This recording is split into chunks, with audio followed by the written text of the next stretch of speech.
Cae la tarde y la noche también.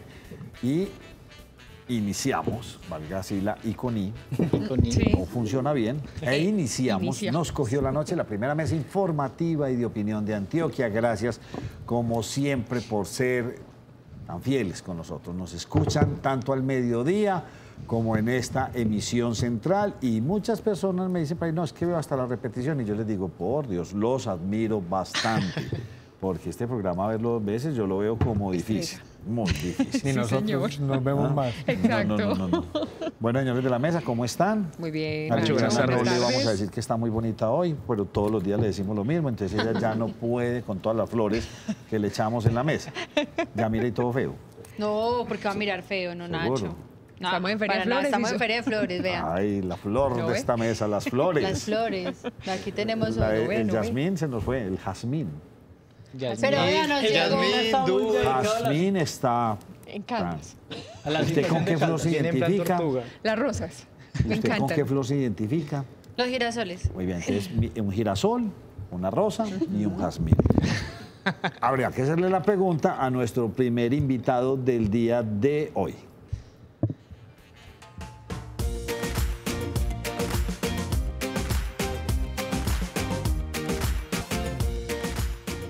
Bueno, Jimena Jiménez desde el municipio de Envigado, siempre trayéndonos excelentes noticias. Jimena, bienvenida. ¿Y con qué flor se identifica? Ay, Nacho, yo muy buenas tardes. Un saludo obviamente especial para ti, para los compañeros de la mesa y para los televidentes. Yo me identifico con el San Joaquín. Me parece que es una flor tropical, linda, además porque da en climas calientes. Y a mí me encantan los climas calientes, cálidos, como el municipio de Envigado. Y nuestra invitada Estefanía, ¿con qué flor se identifica? Buenas tardes a todos, Jime. Gracias por la invitación. Yo también me identifico con el girasol. Me encanta el girasol, pura luz. Qué bien, me es encanta. muy bonito. ¿Por qué nuestra invitada, Jimena? Nacho, la invitación de hoy es muy especial porque ustedes, como ya saben, estamos a 4 meses precisamente de un evento grandioso como lo de la Navidad, ¿verdad? Pues a mí me encanta la Navidad porque por las luces, por los regalos. Entonces la Administración Municipal del municipio de Envigado ya empezó precisamente a pensar en ese tema y lanzó un concurso que se llama Somos Envigado, somos el espíritu de la Navidad, y por eso mi invitada de hoy es Estefanía Gil Gómez. Ella es comunicadora de la Secretaría de Obras Públicas del municipio de Envigado, quien precisamente en el día de hoy nos va a contar, primero que todo, de qué se tratan los requisitos para participar en este concurso. Estefa, bienvenida a Nos Cogió la Noche. Gracias, Jime. Claro que es súper fácil. Lo único que tienen que tener son 2 aspectos, una iniciativa social y una idea innovadora por medio de la cual se vincularían al desfile del Festival de Navidad este año 2018. Yo soy una persona que ya precisamente en este momento estoy agrupando la gente de mi barrio precisamente para aplicar, pero todavía tenemos dudas en el tema de una iniciativa social innovadora. Por favor, danos como unos ejemplos para precisamente irnos por el lado que es.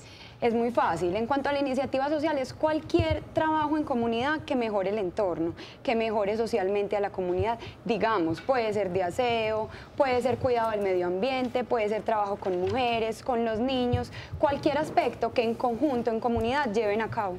Este concurso ya está abierto, ¿verdad? En la plataforma, ¿dónde nos podemos inscribir y hasta cuándo va este concurso? Claro que sí, Jimé. Es muy importante que sepan que solo va hasta el 24 de agosto. Solo tienen hasta ese día para inscribirse, porque a partir de ese día, hasta el 15 de septiembre, deben presentar evidencias de que sí están llevando a cabo la iniciativa social.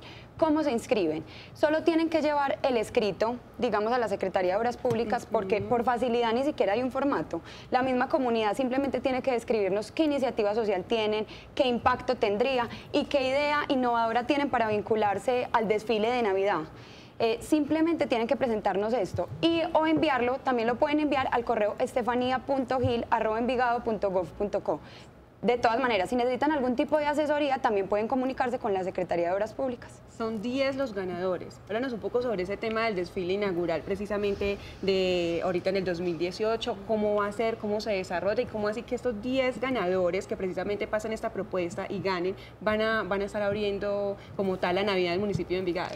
Claro que sí, Jimé. Además de la iniciativa social, la idea es que todos los envigadeños nos unamos en torno a la Navidad, que este año todos estemos vinculados a este festival de Navidad, haya participación de toda la comunidad. Por eso los 10 ganadores participarán en el desfile inaugural del Festival de Navidad. ¿Cómo? Con la idea innovadora que desde el principio presenten en su inscripción. ¿No tiene costo? No tiene ningún costo. Nacho, ustedes que se van a presentar, ¿quién vive aquí en la mesa en el municipio de Envigado? No.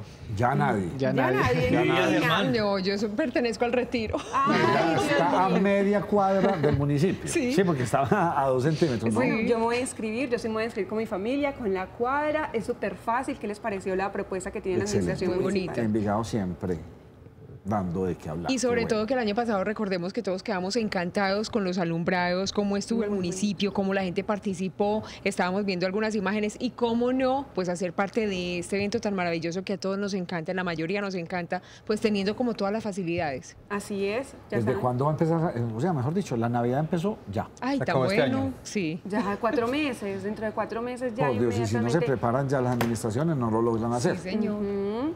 Otra pregunta que te tengo, Estefa, precisamente es esa. A partir de que ya se hagan los 10, escogieron los 10 ganadores, ¿cierto? ¿En qué momento les colocan a ellos esas instalaciones de luces y esa decoración que le va a dar la Secretaría de Obras Públicas? Sí, es importante que hablemos de esos premios, porque el premio será que se les ilumine este espacio con suministros navideños. Y es muy importante que sepan que cuando se acabe la época navideña se les regala todo lo que se instaló.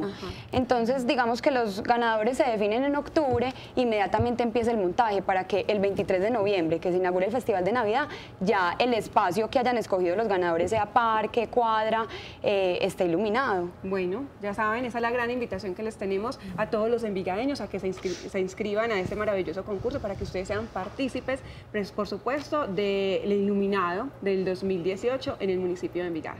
Será maravilloso esta Navidad. Creo que nos va a tocar a muchos ir a ver los alumbrados Rico, sí, al señor. municipio de Envigado y disfrutar de todos sus corredores. Hermoso, sí Porque es. tengo entendido, ya me contaron chismecitos desde por allá, que van a tener varios corredores bien iluminados y va a quedar bien bonita la ciudad. Son chismes, Así especulaciones. es. No, y pero vamos a tener recuerden que se hace una obra social muy bonita precisamente con las mujeres cabeza de familia del municipio de Envigado, que son las que trabajan en torno a toda la decoración que se hace en el municipio de Envigado. Y Estefa nos puede comentar un poco sobre Sí, eso. claro que sí. En el taller donde se construye el alumbrado navideño tenemos varias mujeres cabezas de familia que allí trabajan conjuntamente en toda esta iluminación que vemos tan bonita alrededor de todo el municipio y que le gusta pues a todo el Valle de Aburrá. Vamos a traer una de ellas ahí prontico Claro que sí. al lanzamiento, a la inauguración como tal, para que nos cuente de qué se va a tratar este año la temática, Nacho. Súper. Muy bien, muchas gracias, Jimena, como siempre. Y a ti también, Muchas gracias a usted. enamorada de los girasoles y del nardo, No, de San Joaquín. Joaquín. del San Joaquín. Una flor que solamente se da en tierras cálidas. Qué bien.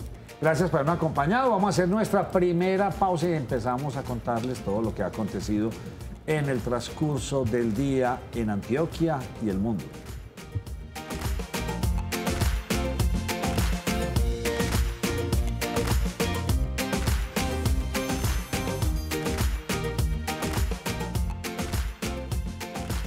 Bueno, continuamos aquí en la primera mesa informativa de Antioquia.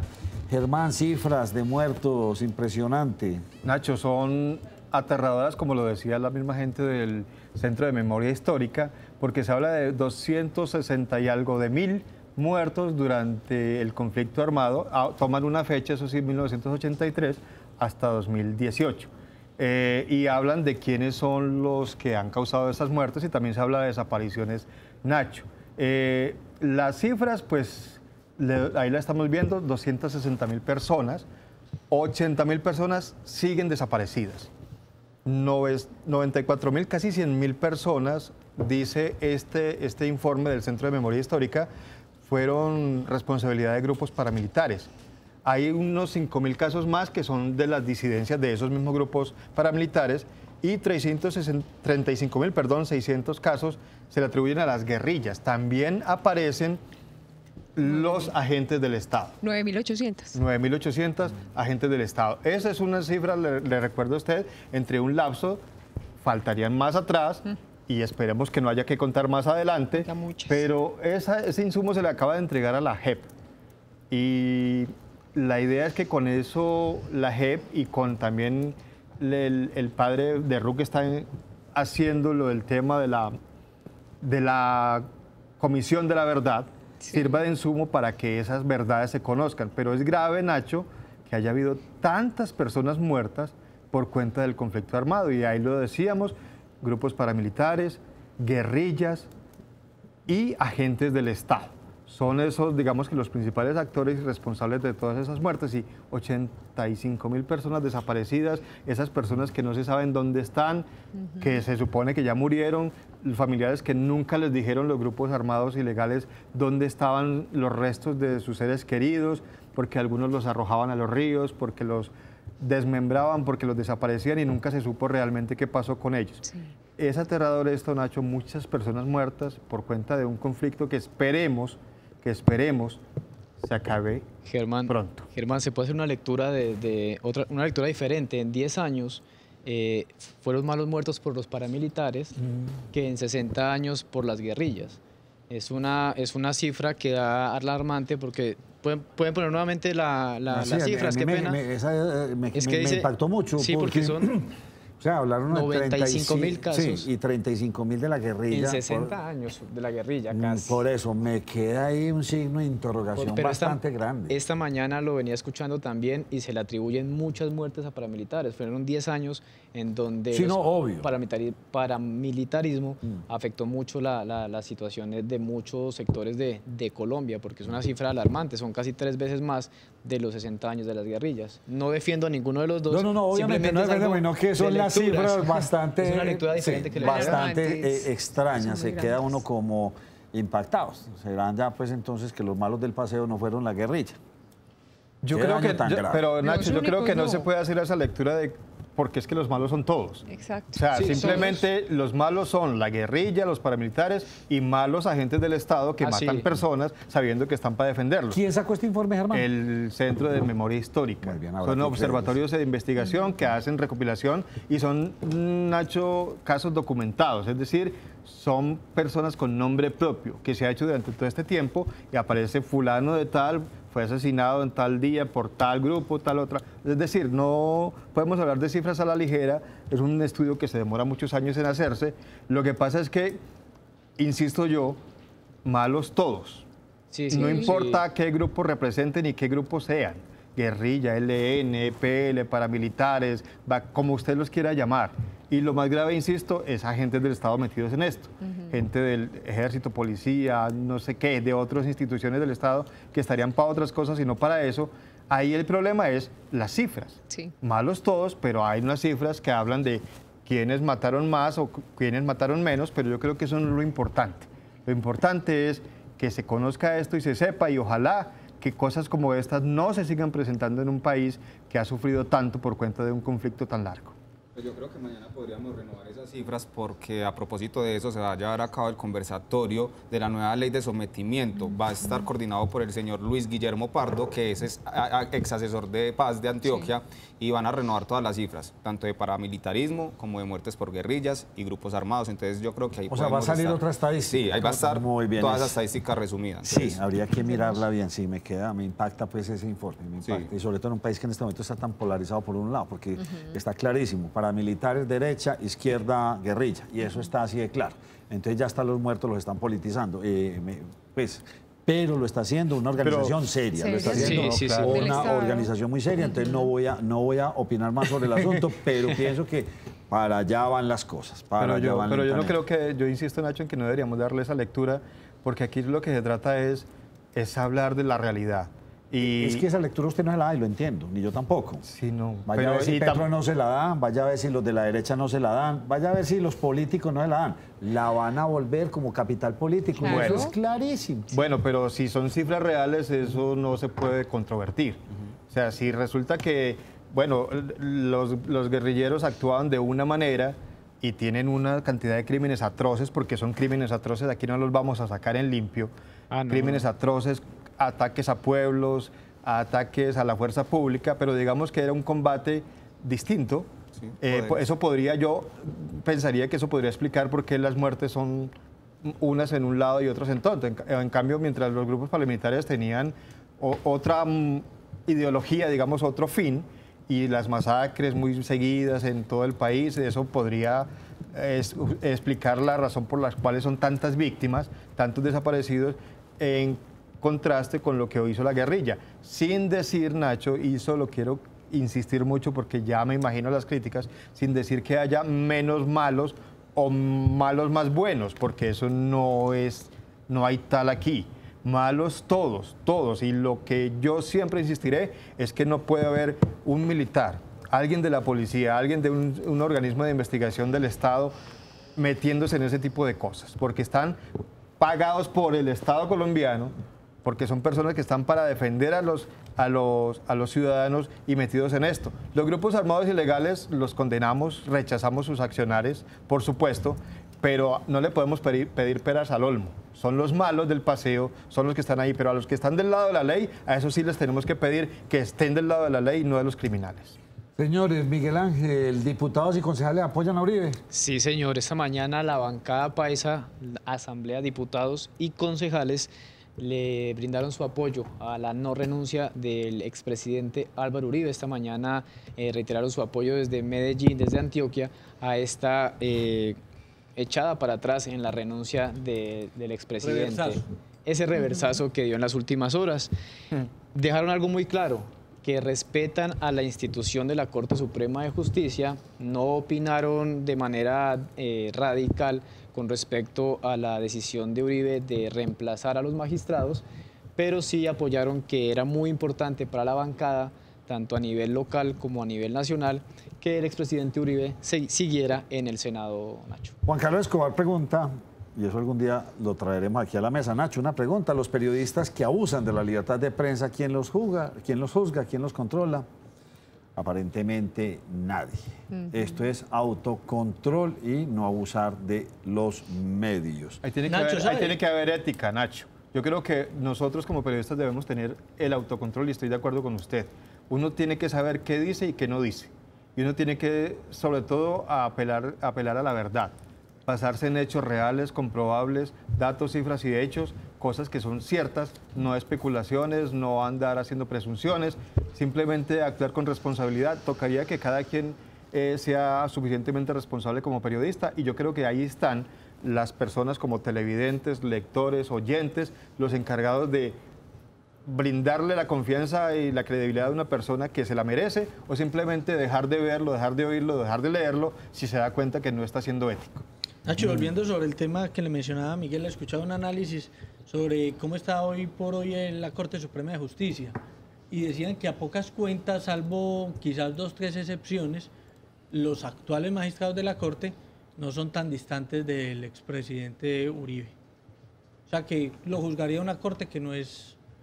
¿Sesgada? Sí, salvo 2 o 3 excepciones. ¿Las 3 que él quiere cambiar o pregunta? Deben ser. Ok.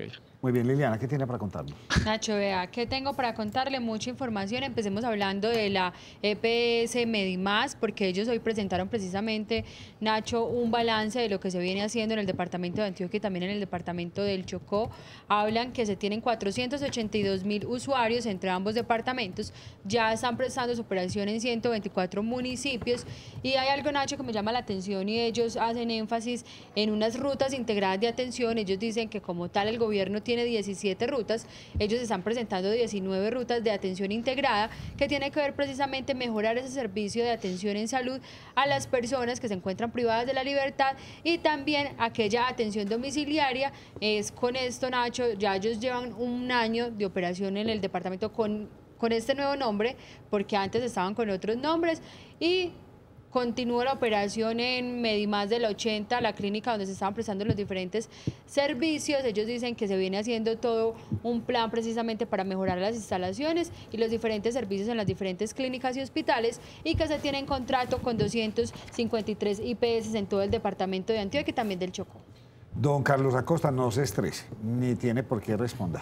A palabras necias, oídos sordos, aquí que a los que pueden estar viendo el Facebook, ven aquí como tenemos a alguien que siempre opina de una manera, no sé. Diferente. Diferente no tiene nada diferente, no, es incendiaria y falta y carente de toda base. Obviamente quien defiende toda la política de Venezuela, pues ¿qué más se puede esperar? Así. La sumisión de todo un pueblo y el esclavismo en el que están los venezolanos. Así que tranquilo, no pasa nada y no se alteren con estos comentarios que ya tenemos. Algunos de nuestros amigos que nos siguen escriben y esos comentarios hay que dejarlos. José, ¿qué tiene para contarme? Nacho, ayer tocamos el tema de pensiones con protección, perdón. Hoy un televidente nos llama a contarnos que en los últimos 4 días ha perdido de sus rendimientos 5 millones de pesos. Se le bajaron de 653 a 648 millones de pesos. Algo raro está pasando de nuevo con los rendimientos de los fondos de pensiones privados, porque han caído bastante en muy pocos días, y es muy contrario al reporte que hoy presenta la Bolsa de Valores de Colombia, que dice que en el semestre el desempeño fue positivo en un 41%. Pero la caída de estos ha sido en tan solo 4 días del 0.7%. ¿Qué será peor con todo ese escándalo que armó hoy el Papa Francisco, diciendo que ninguna persona, por muy delincuente que sea, debería tener la pena de muerte? Y yo me puse a pensar, aquí algunos televidentes, Esteban Posada, por ejemplo, decía que nefasto pues, que el Papa salga a decir eso. ¿Qué será peor? ¿La pena de muerte o estar condenado a perpetuidad en una cárcel, por ejemplo, como le pasó a Manuel Antonio Noriega, quien murió en la cárcel después de todo lo que hizo? Además hizo un asesinato fatal, por ahí sale la fotografía de él, horrible, este dictador. ¿Qué será peor? Lástima que en Colombia no hayan ese tipo de cárceles como las que ve uno en las películas o en esos especiales gringos, donde uno sabe que allá no salen y que tampoco tienen ninguna ventaja. Sí, señor. Julián, ¿usted qué me quiere contar? Nacho, yo le quiero contar que los enfrentamientos en la comuna número 13 continúan. Ayer precisamente se presentó uno en el sector La Torre y Betania, que duró alrededor de 20 minutos, dice la comunidad. Y lo preocupante, digamos, de eso no es que se registren constantemente, sino que hay falta de operatividad. Porque es que uno no puede explicarse cómo esos enfrentamientos duran tanto y nunca hay presencia de las autoridades. 20 minutos. 20 minutos, y el que se presentó antier duró 30 minutos. Entonces uno dice, bueno, ¿y entonces dónde están las autoridades, cierto? Eso es preocupante, pero también preocupa que ahora están denunciando que ya no son enfrentamientos a pistolas o revólveres, sino con fusiles. Entonces ahí es donde uno dice, bueno, y entonces ¿dónde está el control de las autoridades? Porque hace mucho tiempo las autoridades ya saben cuáles son los puntos por donde entran estos armamentos y no hacen nada. Ahorita precisamente cuando estamos haciendo esa reportería mataron a 2 personas en el sector conocido como El Socorro. Estas 2 personas, dicen las personas que estaban ahí, fueron asesinadas desde una moto y venían desde el barrio Caicedo supuestamente por un reciclaje. No sabemos si es cierto o no, las autoridades están investigando qué fue lo que pasó, pero preocupante la situación en la Comuna 13. Pues sí, alcalde, vamos a tener que, yo no sé, hacerle un llamado de atención, ir a hablar con el comandante de la Policía Nacional o no sé con quién ya en este nuevo mandato presidencial, porque definitivamente algo no está funcionando o a la policía le caló, sí, a las entidades, a las autoridades les quedó grande. ¿Cómo vamos a hacer para erradicar toda esta cantidad de armas? Yo vuelvo y le digo, usted que ve el programa de vez en cuando, alcalde, vamos a tener que volver a llenar a Medellín de retenes, no es la misma parte todos los días, móviles por todos los lados, a ver cuántas armas podemos sacar del mercado, porque esto está inundado, qué tristeza, y no va por ningún lado. Óigame, Lili, señor, ya empiezan a hablar los candidatos. Entonces, candidatos a la alcaldía. Sí. Hoy escuché a Daniel Quintero. Sí. Y se hacía una pregunta bastante interesante. Cuénteme, Nacho. ¿Por qué hubo tanto aspaviento cuando el alcalde Aníbal Gaviria vendió la parte de UNE, la participación de UNE? Sí. ¿Y por qué en este momento no hay tanta bulla con los otros bienes que se van a vender de PM? Sí la hay, Nacho. ¿Ah? Sí la hay. Sí, pero no tanto tan marcada como la de Bone José, perdóneme que le diga. Pero lo que quiero resumirle pues para que usted me entienda es, empezaron a hablar los candidatos o los precandidatos y se va a empezar a calentar la cosa, aunque las elecciones son dentro de un año, en octubre, pero van a empezar a calentarse las cosas. Y hablando de eso, hay, por ejemplo, ya que usted menciona el tema de UNE, hay quienes dicen que se armó también mucho escándalo por UNE, pero que hoy en día no se le arma escándalo al alcalde de Medellín, Federico Gutiérrez, porque mucha de esa plata que quedó en el Fondo Medellín para la Vida, que venía de la venta de esas acciones para muchos proyectos en la ciudad, no se han hecho. Entonces también hay una crítica. Todo lo que sale del tema político habrá que esperar eso en qué va a parar. Nacho, hay una diferencia de participaciones. Mientras en el caso de UNE se estaba vendiendo el 50% más una acción para que el inversionista privado llegara con poder decisorio, en este se está vendiendo apenas un 10%. en el caso de ISA. Obviamente una compañía muy grande y todo, pero es un pequeño porcentaje. No, sería bueno traer algún concejal aquí y ponerlo con estos precandidatos, empezar a entender las cosas, porque por lo que decía en su video, era que ni con todas las ventas que se van a hacer va a dar para recuperar todo lo que está pasando, ni vendiendo Antofagasta, ni vendiendo el otro proyecto eólico, ni vendiendo su participación en ISA, porque se dice que la debacle puede ser de 10, 12 billones de pesos. Yo no creería que llegue hasta allá. Por Dios. ¿O será que sí, Liliana o José? Nacho, pero ese era un escenario bastante negativo que hay que esperar a octubre, aunque sostiene pues de agosto, esperar a octubre. Y yo pensaría que tan allá, en principio por lo menos, no estaba manejando las cifras. Sí, por eso. Porque es que en ese escenario tocaría vender prácticamente una quinta parte de los activos de EPM. Sí, habría que vender EPM. ¿Será que empezó la privatización de EPM por otro lado? ¿Quién sabe? Pero eso era lo que mucha gente de pronto advertía, Nacho. Bueno. ¿Usted qué tiene para contar? Pues le voy a contar, Nacho, que la Secretaría de Salud de Bello y la policía hicieron un operativo pues del cual arrojó un resultado y fue que sellaron 2 carnicerías en el municipio de Bello, ubicadas en Villalinda y en El Cairo. Resulta que encontraron carne en mal estado, almacenado de manera indebida y sobre todo pues que podía tener contaminación cruzada. Se incautaron 909 kilos de carne y la verdad es que las autoridades desde la administración del municipio hicieron un llamado de atención a toda la ciudadanía para que obviamente pues los ciudadanos, las personas, los habitantes se cuiden donde hacen las compras de pues cualquier tipo de carne, sobre todo porque tiene que cumplir con unas características y unas recomendaciones estándar que se hace por parte de la Secretaría de Salud y demás. Así que las personas cuando vayan a hacer este consumo, hacerlo en almacenes de cadena, en carnicerías reconocidas y sobre todo que tengan los elementos que son adecuados para tener el mantenimiento de la carne. Ahorita pasamos las imágenes. Yo pensé que ya le estaban listas. Diego Torres, me puede mandar a mi correo, nacholopez@cosmovisión.tv. Usted me dice algo que está ocurriendo en Doradal. Nos interesa estar en todas partes y contar todo lo que ocurre. Bueno, ya Yasmín estuvo muy pendiente, un informe bastante, porque no íbamos a creer, pero siempre alcanzaban se logró hacer como cierto desorden con todo lo que ocurrió hoy en Caldas, en movilidad y en muchas cosas. Ya enseguida les vamos a ampliar y Yasmín nos va a contar qué pasó. Óigame, don Germán Mendoza, cuénteme eso de que Santos ya es youtuber. Eso sí es un poquito chistoso, Nacho. Vamos a ver el video un poquito más adelante para que veamos qué tal le va. Pero mire, la historia es esta. Daniel Samper, que aparte de ser columnista, Daniel Samper Ospina, aparte de ser columnista, también es youtuber, hizo uno de sus videos y el video se titulaba Convertir a Juan Manuel Santos en youtuber. Él llegó al Palacio de Nariño, hizo la entrevista y toda la cosa y le pidió a Juan Manuel Santos que hiciera de youtuber y Santos se le midió a esto. Estos son algunos de los apartes de digamos que el inicio de Juan Manuel Santos como youtuber. Quiero que escuchemos, por favor. Hola, soy Santos. Hola, soy Santos y gobierno como canto. Hola, soy Santos. Hola, soy Santos. Hola, soy Santos y gobierno como canto. Que entregue el país impune a los guerrilleros. Que compre el Nobel, no fui digno al fuero. Que entregue el país impune a los guerrilleros. Que compre el Nobel, no fui digno al fuero. También podrán seguir tutoriales de maquillaje. Entonces me pongo un poco en las ojeras.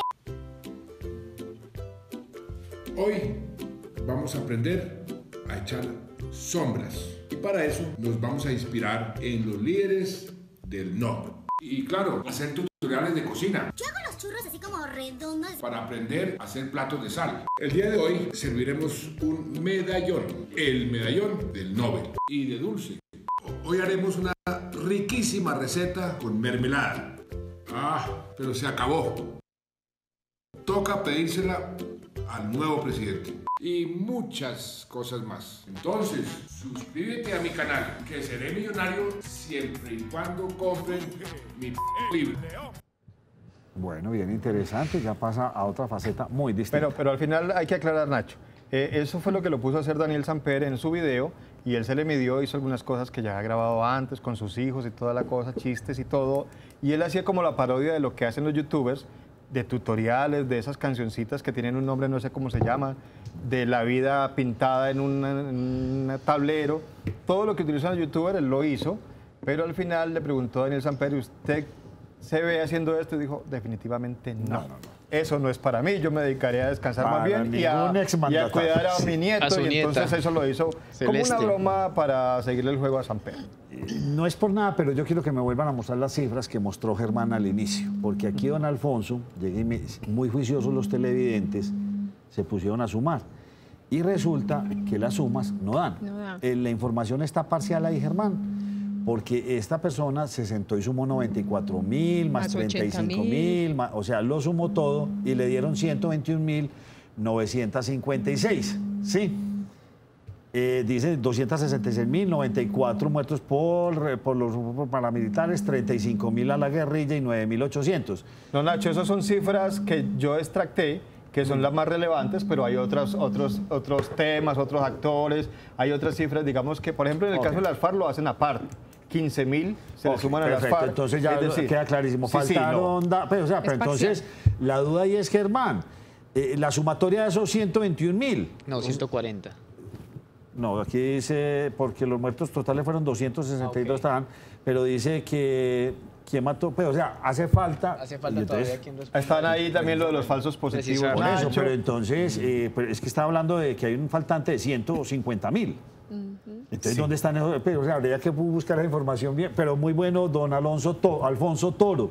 Gracias, porque realmente ya cuando lo que ellos hicieron, Nacho, obviamente obviamente eso está en el informe que yo no tengo en mis manos en este instante, porque es un documento extenso, es lo que ellos publicaron como, digamos, que manera de comunicado de prensa, y entonces son los datos más relevantes de las cifras más altas. Obviamente se habla de todo lo que tiene que ver con el conflicto armado, y aparecen los falsos positivos, aparecen otro tipo de temas, aparecen otros actores que no son propiamente guerrilla o paramilitares. Sí, no, es que es correcto. No estoy pretendiendo, sino que lo que me parece es, faltan 150.000, por Dios. Entonces, esos son importantes, que son un montón de muertos. Debe ser que en el resto del informe... O sea, aquí están los 2 o 3 primeros, pero el resto, ¿dónde está el resto de los actores? Hay que mirarlos en detalle, porque son 260.000 muertos. Entonces, cuando uno lee la primera cifra, y entonces ya uno lee para abajo, uno dice, uy, bueno... Bien complejo. Lo importante, este Nacho, así como nos importan esos 100 y pico, que nos importen todos, claro. Que no se nos olvide ninguno, porque es que eso son cosas que en este país no tendrían por qué haber pasado. Muy bien, doña Liliana, ¿qué más me va a contar? Sí, señor. Vea, tengo más información para contarle, Nacho, y tiene que ver con todas las personas que se encuentran en el territorio colombiano, que vienen de Venezuela. Y es que el gobierno de Juan Manuel Santos sacó precisamente un decreto donde se le van a brindar, por así decirlo, algunos beneficios a estas personas. Él dice que se han logrado aplicar 350.000 dosis de vacunas a los diferentes venezolanos que se encuentran en varios municipios del país. Se han realizado 80.000 asistencias en materia de urgencias a estas personas, y habla también, que lo hemos mencionado acá en el programa y que de pronto es lo que más nos llama la atención, que se han presentado también atenciones a personas con enfermedades de alto costo, entre ellas el tema del SIDA, del cáncer y la tuberculosis. Y lo que a mí me llama la atención, Nacho, es que dentro de este decreto las personas que fueron censadas van a poder acceder al sistema de salud, también van a poder acceder los niños a cualquier colegio de forma gratuita, cualquier colegio público en cualquier parte del país, y se habla que el registro de migrantes fue de 440.000, a los cuales se les va a entregar un permiso especial de permanencia por 2 años en el territorio colombiano. Germán, para cerrar este bloque y antes de ingresar a nuestro invitado, cuénteme esa historia de Karina. Karina no era Karina. Resulta que eso sucedió en Venta Quemada, eso es en Boyacá. Había una señora que se hacía pasar por María Karina, pero no la Karina que conocimos de las FARC, sino una alias Karina del ELN. Esta persona, alias Karina, estaba extorsionando comerciantes y campesinos o agricultores de esa zona de Boyacá, les exigía sumas de dinero a cambio, pues, de no hacerles daño y toda la cosa, y a esa señora la capturaron, y la capturaron en un confesionario de la iglesia de Venta Quemada en Boyacá. Cuando la policía llegó, estaba recibiendo una cuota de la extorsión que era de 7 millones a un comerciante, le estaba dando porque le dan por cuotas. Entonces, en el momento que la capturaron en ese confesionario, se dieron cuenta que no era ni Karina, ni era lo que pensaban ellos, era una señora de 70 años que era la que se estaba dedicando a esto.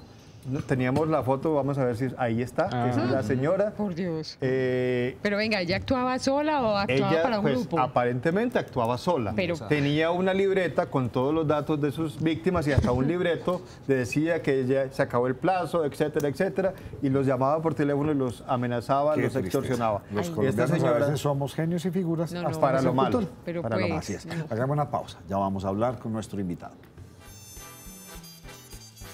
Acetato de aluminio Yoki ayuda a mantener el equilibrio del pH de la piel, condición indispensable para lucir una piel lubricada, humectada y elástica. Previene la aparición de manchas y arrugas en la cara y el cuerpo, regula las pieles grasosas y con acné. Úsalo como humectante desmaquillante natural para después de la afeitada, después de tomar el sol, incluso cuando nos excedimos y nuestra piel se ve enrojecida y sentimos ardor. Encuéntralo en droguerías, tiendas de belleza y cacharrerías. Otro producto, Giga.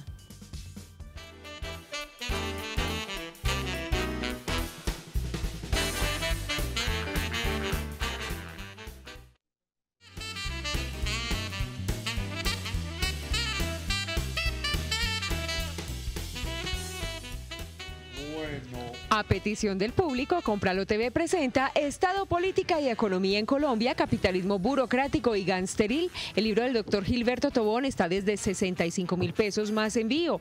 Venta asistida en el 311-675-1484.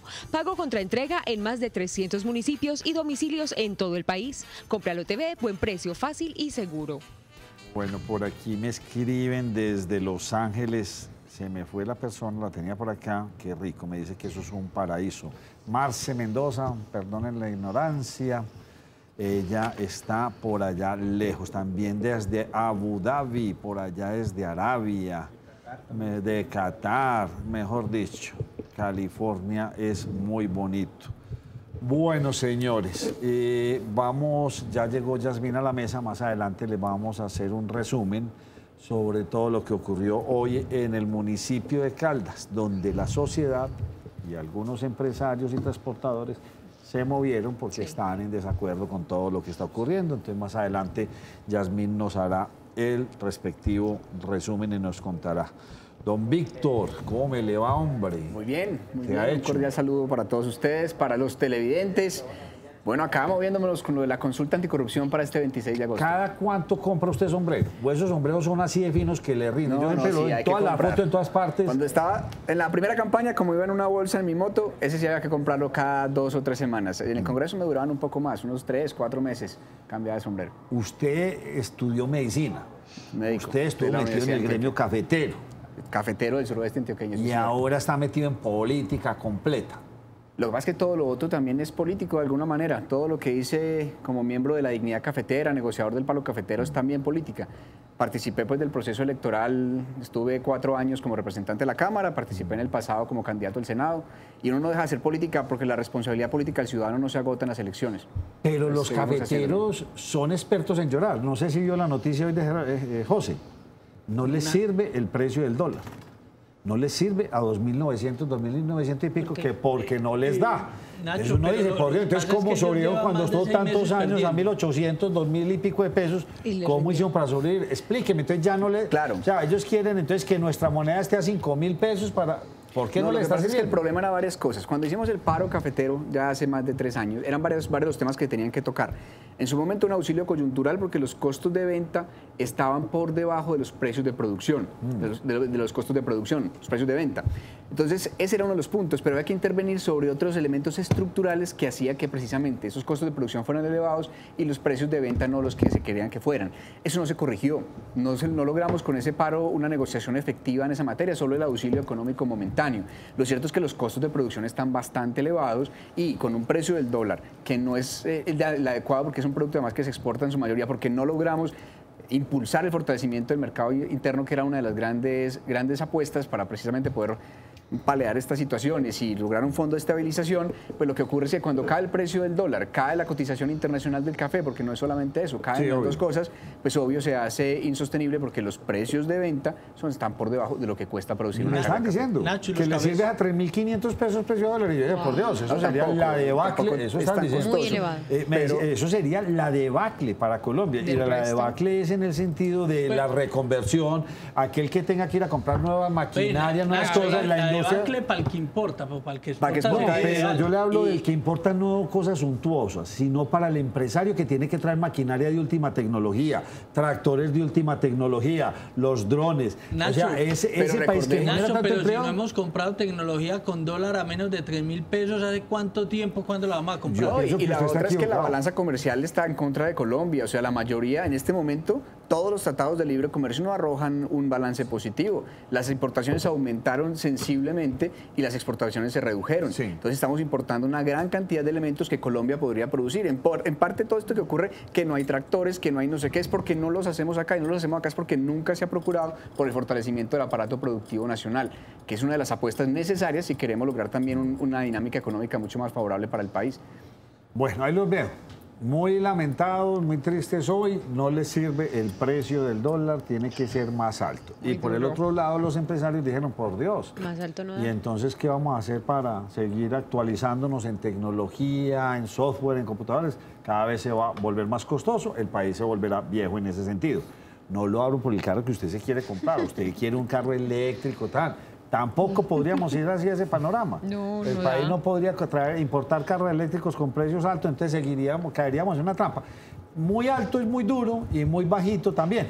Nacho, pero hay mucho del sector productivo que está quebrado por cuenta de las importaciones. Eso es real, pues uno ve, y por ejemplo en el sector textil confección, Nacho, no, eso es asustador, miedoso, seriamente, miedoso. Pero yo le diría otra y si ya no compraron la maquinaria. Pero yo le haría otra acotación. ¿Es ese precio tan barato o es el contrabando que nos está matando? Me contaron una historia.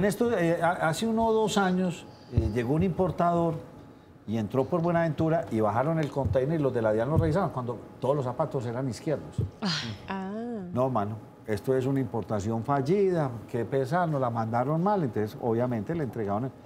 Pues resulta que a los 2 meses se lo pillan entrando los zapatos derechos por Barranquilla. Ya trajo su mercancía a Medellín, no botar la consola y quedó con los pares de zapatos. Perdóneme, échale a ley. Me lo contaron, José. Me lo contó una persona de algo. Esto es inaudito. ¿Será que es eso?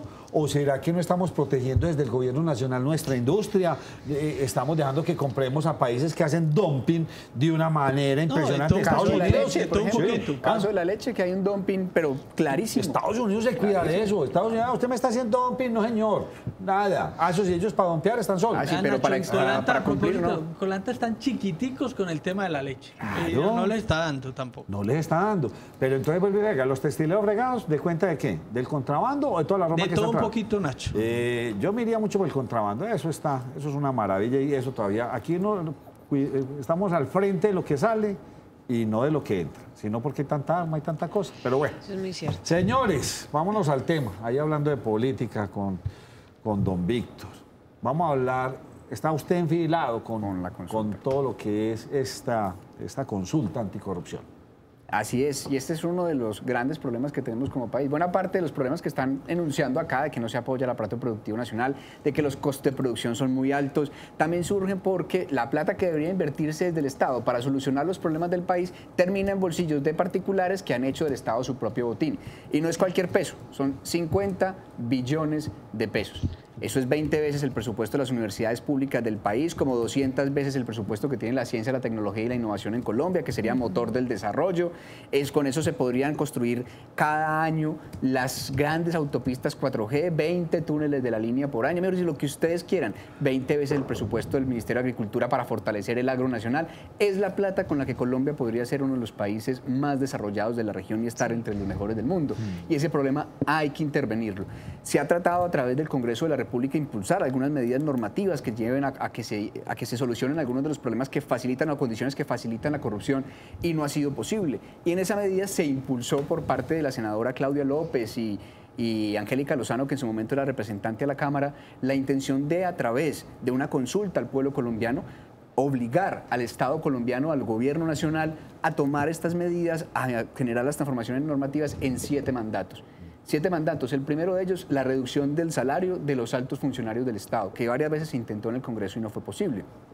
Hoy, como está en la Constitución Política colombiana, si la cosa sigue así, en unas cuantas décadas un congresista se va a ganar 100 salarios mínimos y año tras año irá creciendo más, porque crece en porcentaje con el promedio que aumentan los salarios de todos los cargos públicos. Y eso termina siendo que mientras a una persona que se gana un mínimo, que es una mayoría de los colombianos, le aumentan 20, 30, 40 mil pesos, a un congresista cada año le puede aumentar 1.000.000, 1.500.000, entonces un salario o salario y medio más. Eso en el tiempo es completamente insostenible y más en una sociedad tan inequitativa. Bueno, si bien esto no resuelve de fondo el problema de corrupción, es un punto importante porque también hay que tener austeridad desde el gasto público y sale bastante costoso mantener un Estado así. El segundo de los puntos, cárcel efectiva para los corruptos. Hoy quien hace corrupción termina tranquilamente en una prisión especial o pagando casa por cárcel unos añitos y después sale a disfrutarse de la plata que nos robó a todos los colombianos. No, cárcel efectiva, pero no solo eso, prohibición de contratación. Yo no sé si ustedes vieron en estos días unas declaraciones de Juan Manuel Santos sobre Odebrecht, donde decía que no había que cerrar las puertas tampoco en el país. Pongamos ese caso. Entonces, prohibición de la contratación con el Estado. Pero tampoco solo eso. De entrada le permite al gobierno nacional, al Estado colombiano, esa es parte de la pregunta, suspender de manera unilateral cualquier contrato que se tenga con alguien que haya sido condenado por corrupción. Y uno diría, pues bueno, y esto sin indemnización. ¿Y esto por qué es importante? Pues eso ya debe estar en las normas, hoy meten a la gente en la cárcel. Mire, recientemente en el Congreso, yo era congresista cuando estábamos en ese debate, no la logré frenar, un grupo de congresistas no la logramos frenar, se aprobó la ley 1882.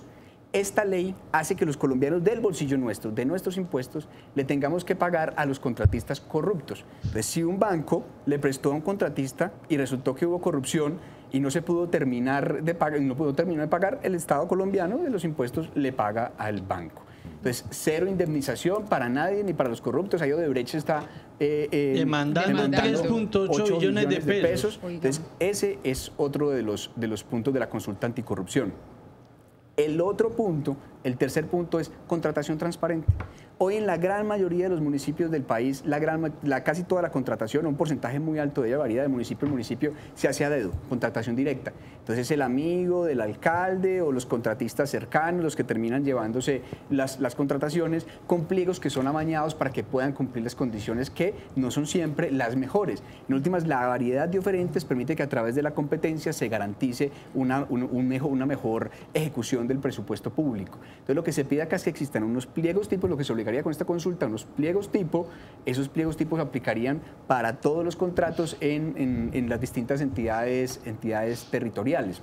Ese es otro de los puntos y combatiría esa corruptela que hay hoy en donde a través de los contratistas, los que llegan al poder, sacan parte de su tajada, se enriquecen del presupuesto público, no ejecutan las obras como son, se nos caen los puentes, terminan dándole a los niños cualquier bobada de restaurante escolar porque se comen buena parte del presupuesto, sino que se haría a través de una contratación transparente. Eso hoy no está, que ha dicho que no, todo eso está en la ley, eso hoy no está. Hoy hay unos pliegos tipo para algunos, porque está también la ley 1882, para algunos tipos de contratación. La idea es que la consulta llevaría que fuera para toda la contratación a nivel nacional, porque hay demasiada corrupción, son 50 billones de pesos, hay que tomar medidas radicales en este sentido. La otra parte, ¿dónde está la corrupción? Pues ¿dónde está la plata? ¿Y dónde está la plata? En los presupuestos. Presupuesto general de la nación, los presupuestos de las gobernaciones, de las alcaldías. ¿Qué es lo que se está diciendo en la consulta? Que los presupuestos tienen que construirse a través de una metodología de audiencias públicas, en donde sean las comunidades y el pueblo colombiano quien priorice a través de estas audiencias públicas la ejecución o hacia dónde se destinan los recursos. Por una sencilla razón, porque muchas veces en estos debates del presupuesto es donde se mueve la mayor parte de la mermelada de manera soterrada. Entonces, la obra para no sé dónde, entonces venga, esa es la obra para tal congresista, para tal alcalde, para tal gobernador, entonces eso terminan cuadrando de acuerdo a las prioridades que tiene ese actor político en una necesidad de los territorios y termina haciéndose no de manera transparente y pues facilita que se dé este serrucho, que es lo que en últimas también pues, se convierte en una de las formas de sacar los recursos. ¿Ustedes han consultado esto con la academia? Porque, o sea, ya lo hemos hablado varias veces aquí, Total. hemos tenido varios invitados, aquí Yasmine es una súper defensora de esta consulta, pero resulta que invitamos a la gente de la academia. Y la gente de la academia nos dice, no, es que lo investigamos y lo miramos bien, y todo es una gran parte ya está en la ley, otro había que hacer reformas a la Constitución, otros no se podrían. ¿Ustedes han ido a la academia a mirar esto? ¿O será que entonces los señores de la Universidad AFIT y otros que hemos tenido por acá están completamente equivocados en este concepto? O sea, a grandes rasgos nos dicen que las 7 preguntas prácticamente son solo 2 las que aplicarían. Bueno. Las otras 2 son vía reformas constitucionales, las otras 3 tampoco. O sea que en resumidas cuentas son 2. Pero se pueden las reformas constitucionales. En últimas, la soberanía del Estado colombiano está en el pueblo, que es el que decide a través de estos mecanismos y obligaría a la presentación de las normas que se tengan que modificar. Esto ha sido una consulta ampliamente difundida y debatida. Yo puedo empezar con el primer punto. El primer punto requiere una reforma constitucional que el Congreso no ha querido hacer. Se requiere modificar la fórmula que aumenta o que fija el aumento de los salarios de los congresistas. Hay que modificarla. No la quiso modificar el Congreso, preguntémosle al pueblo colombiano y que obligue el pueblo colombiano. El segundo punto, hay cárcel, la corrupción es un delito, claro, pero ¿cuántos beneficios tienen los corruptos? ¿Cuántos beneficios tienen quienes hacen corrupción y se libran en muchos casos de las cárceles? Esto no les permitiría librarse de la cárcel y eso no está en la ley actualmente. O, por ejemplo, la prohibición de contratación. Lo hacen, siguen contratando, efectivamente lo siguen haciendo. Esto reforzaría las normas para prohibir que lo hagan. Y mira, le estoy diciendo, la ley 1882. Además premia a los corruptos, o sea, nos obliga a nosotros a pagar por los hechos de corrupción, está en la ley, eso hay que modificarlo. Y el Congreso fue el que aprobó esta ley 1882, pues tendrá que ser el pueblo el que le diga al Estado colombiano, al gobierno, que cuando presente las normas al Congreso, y si este no la aprueba, pues sería a través de decretos, leyes o otras figuras. Hombre, eso no puede ser así, hay que suspender ese tema. Las audiencias públicas para fijar el presupuesto, eso tampoco está en ningún lado. Hoy el presupuesto general de la Nación se fija de acuerdo a un proyecto que presenta el Ministerio de Hacienda y que aprueba el Congreso de la República. Pero sí, claro, se van por el país y muestran las cosas, pero el poder vinculante de eso es nada. ¿Y esto no sería más fácil que el presidente, si le gusta este asunto y lo tiene en su cabeza, firme un decreto y listo? Pues y nos ahorramos esa millonada de plata que, entre otras, o sea, muchos especialistas dicen, ese umbral está bastante alto y bastante complicado de lograr. Pues claro que sería más sencillo. De hecho, se intentó durante varios años que el Congreso fuera el que modificara estos temas. Nosotros intentamos bloquear el avance de esa ley y no fue posible, porque el problema en el fondo es político. Es decir, quienes llegan al poder mediante la corrupción no van a querer evitar que se modifique lo que les permite precisamente estar allí en el poder y enriquecerse de cuenta de esto, entonces ellos no lo van a hacer de cuenta propia. Ahora, han dicho mucho que esto cuesta bastante y que en esa medida no se debería hacer. Pues bueno, la satisfacción y el goce de los derechos tiene un costo, lo tiene la educación, la salud, la vivienda y por supuesto lo que se desarrolla acá es el derecho a la democracia, a la decisión popular, a la participación política, que no es un derecho menor, es lo que nos diferencia de las monarquías, de las dictaduras, y es el pueblo que opina, el pueblo que participa. ¿Y esto tiene un costo? Claro, esto tiene un costo, pero es un costo que es ínfimo comparado con el problema que pretende resolver, que nos cuesta 50 billones de pesos por año. Y termino los otros puntos. Obliga a los congresistas a rendir cuentas. ¿Rinden cuentas hoy? Sí, claro, nosotros presentamos un informe de gestión, pero ese informe de gestión tiene unos ítems bastante limitados. Esto amplía los ítems, incluso el lobby, los recursos que gestionó, la gente que ha presentado como candidatos. Eso no está en ningún lado nos obligaban a tener que presentar ningún tipo de este tipo de informaciones. Y además de eso, para posesionarse, sí, claro, uno presenta una vaina de conflictos de intereses, pero eso no se hace público y no se compulsan las copias cuando hay ciertas irregularidades y no se da la posibilidad de que investiguen, entonces también a los cercanos, que también está en la consulta. Y hoy una persona puede elegirse, reelegirse en una corporación pública. Hoy lo puede hacer. Hay que modificar también la ley y la Constitución para que pues no lo pueda hacer por 3 veces en una misma corporación. Quienes están en contra de la consulta dicen que esta no sirve para eliminar como tal o acabar como tal con la corrupción. Usted nos habla y muchos nos han hablado de los 50 billones de pesos que se pierden cada año por cuenta de la corrupción. Con la consulta, después de la consulta, ¿cuántos de esos 50 billones de pesos se dejarían de Bueno, lo que se espera vía corrupción? Es intervenir en lo que se ha estudiado, son las formas en las que el dinero se pierde, la plata se va.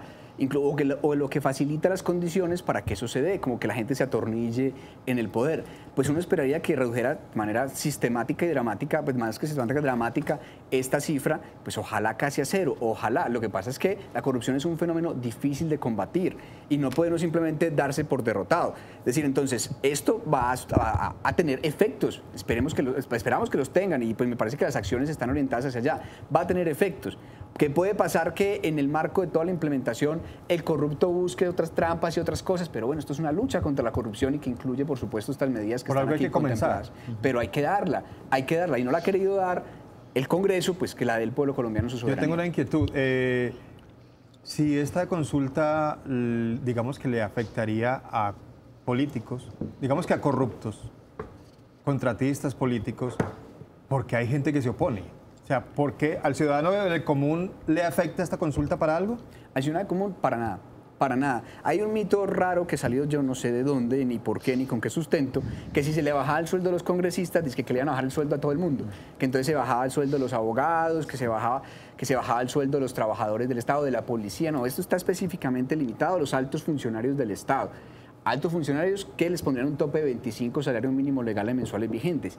Hay algunos salarios que están tasados de acuerdo a esos altos salarios. De acuerdo a eso se va determinando cuánto puede ganar.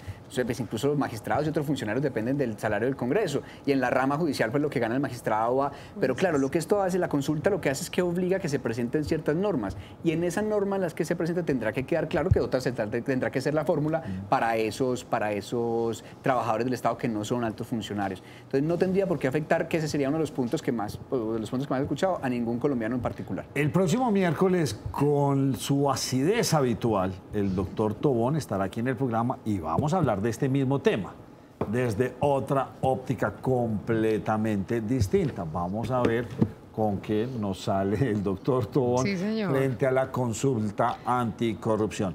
¿Por qué no se bajó el Congreso? La reducción del número. Sí, por Dios, es que esto es una alcahuetería. Está creciendo, Nacho. Sí, antes más.